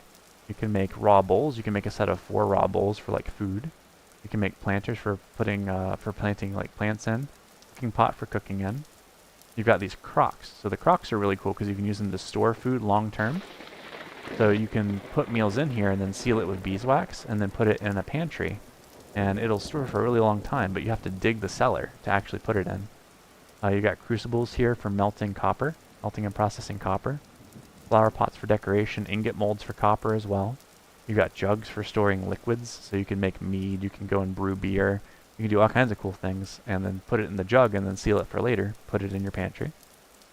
They got blue clay shingles if you want to make like decorative roof blocks. Storage vessel for storing like large like bulk amounts of grains and fruits and vegetables and stuff. Anvil mold for making your anvil, because you have to like mold your very first anvil in order to get it. It's a very involved process to get your anvil. Then you've got molds for making things out of copper, because copper is primarily a molded material. You got to make your axe mold, your blade molds, your hammers, all that good stuff. You got your lamellae mold if you want to try and make like scale mail armor, so you can make a bunch of those put together. You've got your pickaxes, prospecting pick, which is what you use for finding new materials, because they spawn in like big veins and stuff. And they got a watering can, so if you've got farmland that doesn't have nearby water sources, you can like use your watering can. And all that you have to like form it and fire it, which I think this one just finished. Yeah, so like this has been going for 24 hours now, and it's finally burned down, and so now I can go in here and I've got 3 food bowls, and I got a cooking pot, like that. Ta-da! Fancy. Fancy. Alright, now I gotta look up how to do cooking.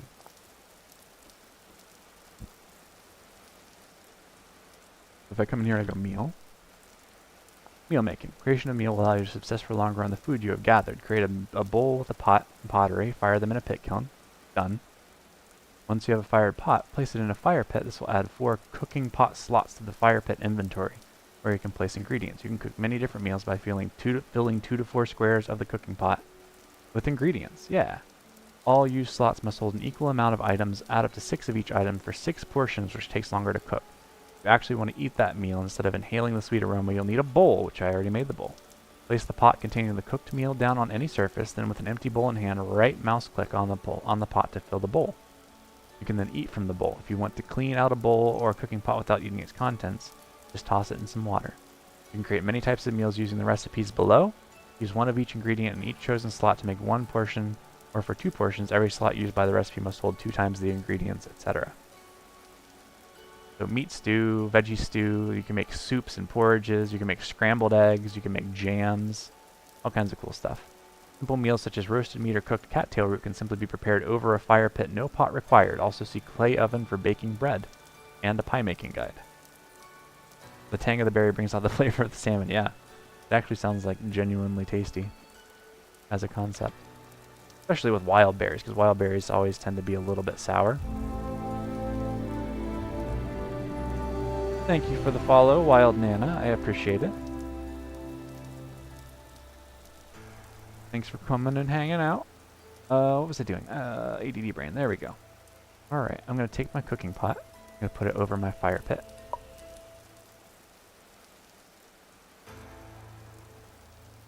There we go. Now if I use this, I get my 4 cooking slots. Then I need to start my fire. Nana banana, indeed. Nana banana.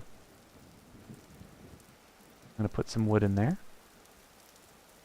I'm going to take my torch. Well, I should load it up first. Let's see. I've got 1 fish. And you can see, like, it's only good for another day. It's very perishable. So I got to use it now or lose it. Monsters begin to appear. Oh no, has it been 5 days already? That's not good. Alright, so I got my berries, I got my fish. I only got 1 fish, so I can only make the 1. But if I go control and I go like that, I can use my torch. Burn myself horribly. And also start my food. Yeah, like this will come up to temp over time. And then once it gets up to temp, it will heat the pot. And then that will make my fish and berry stew. And I think it'll be 1 portion, I believe. So the nice thing is going to be that, what was I going to say? The nice thing is that it's going to be more nutritious than eating either of those like on their own, or even like the roasted fish. Like the stews are so good. Like in general, they're really, really nice. I might need more fuel. I'm going to stick a little more in there just in case. I can take more out if I need to. Can you fill the other slots with berries? No, you can't. I don't think so, because they have to be like different types of things. Let me double check the rules on that, but I'm pretty sure they need to be different types of things. Meal making. Use 1 of each ingredient in each chosen slot. Let's see. You can cook many different meals by filling 2 to 4 slots of the cooking pot with ingredients. All use slots must hold an equal amount of items. It looks like you might be able to. I'm going to try it. I could just make a jam, it's true, but I'd have to find a way to get... I would have to find a way to get honey. I think you need the sugar to go in there to make the jam.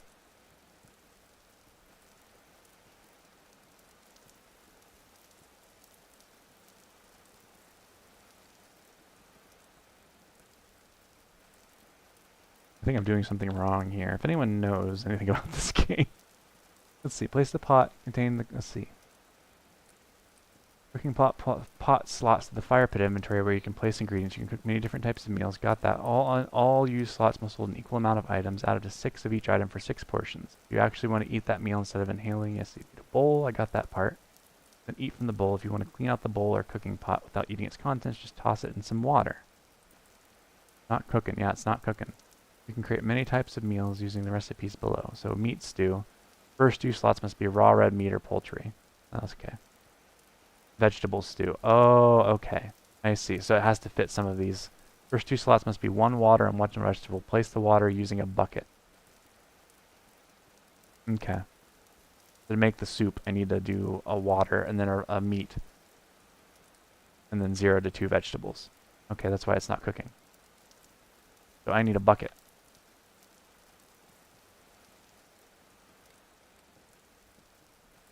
Let's see here. Bucket.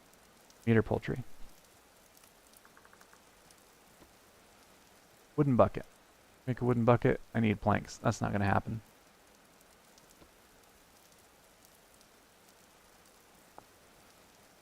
Flax twine and boards. I can't do that. That's not going to happen. Am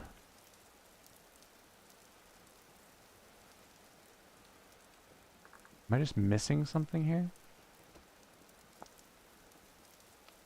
Yeah, 2 fruit, 2 honey for that. Scrambled eggs, need 2 of those. 2 slots must be grain. Oh, I shouldn't have eaten that stuff. Damn. Vegetable stew. First 2 slots must be vegetables. Okay, first 2 slots must be raw meat or poultry. Alright, so to get the stews, you have to have certain types of things. Damn it. Oh. I guess we're still on berries for a while. Oh well. Anyway, I think that's as far as I want to go for today. This was originally just going to be like a test stream to see if I could get the dual streaming working on YouTube and Twitch, and instead it turned out to be one of my most successful streams of all time. So, thanks for coming and hanging out, everybody. I guess maybe I need to start streaming on this day regularly, I don't know. But tomorrow we're going to be doing a stream of Sid Meier's Pirates. I usually do pirate-themed content, emphasized with like history of Age of Sail and piracy, discussions on all kinds of cool stuff like that. They do all kinds of different shenanigans of that nature. Usually either Sea of Thieves, I'm going to be trying a new game tomorrow. Streaming times are usually 11 to 1 o'clock Pacific time. So if you're ever in the neighborhood, feel free to come hang out. Thank you for joining me on this lovely little adventure. I'm going to go ahead and try and raid somebody today if we've got anyone going. Let's see, who's up today? It looks like Britty Bear is up. So I'm going to send you to a Sea of Thieves streamer that I'm very, very fond of. She's very sweet. Her name's Britty Bear. She is very pro LGBTQIA+, which is always nice. However, she doesn't have a standing policy on ableism, so bear that in mind as we head into the raid. If that's something you're sensitive to, this might not be a stream for you. Not that she's actively ableist, but you know, it's kind of all over the place. There's no real way to get away from it without intention, so bear that in mind. I'm going to go ahead and try and raid her real quick. Looks like she is currently playing some Sea of Thieves, doing some PvP. Thanks for joining me, everybody. I'll see you on the flip side. It looks like it's going through. I'm so excited. This has never worked before. Later.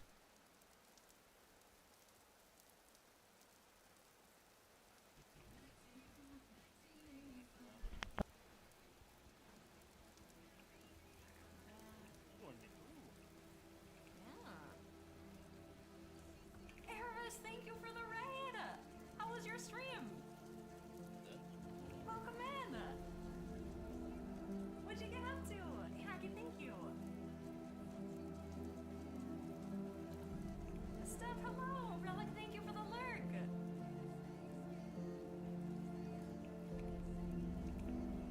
How was it? What'd you get up to? Please make sure you drop Erebus and follow if you haven't. Oh, thank you! I am absolutely honored. Thank you. Steph, thank you for the follow.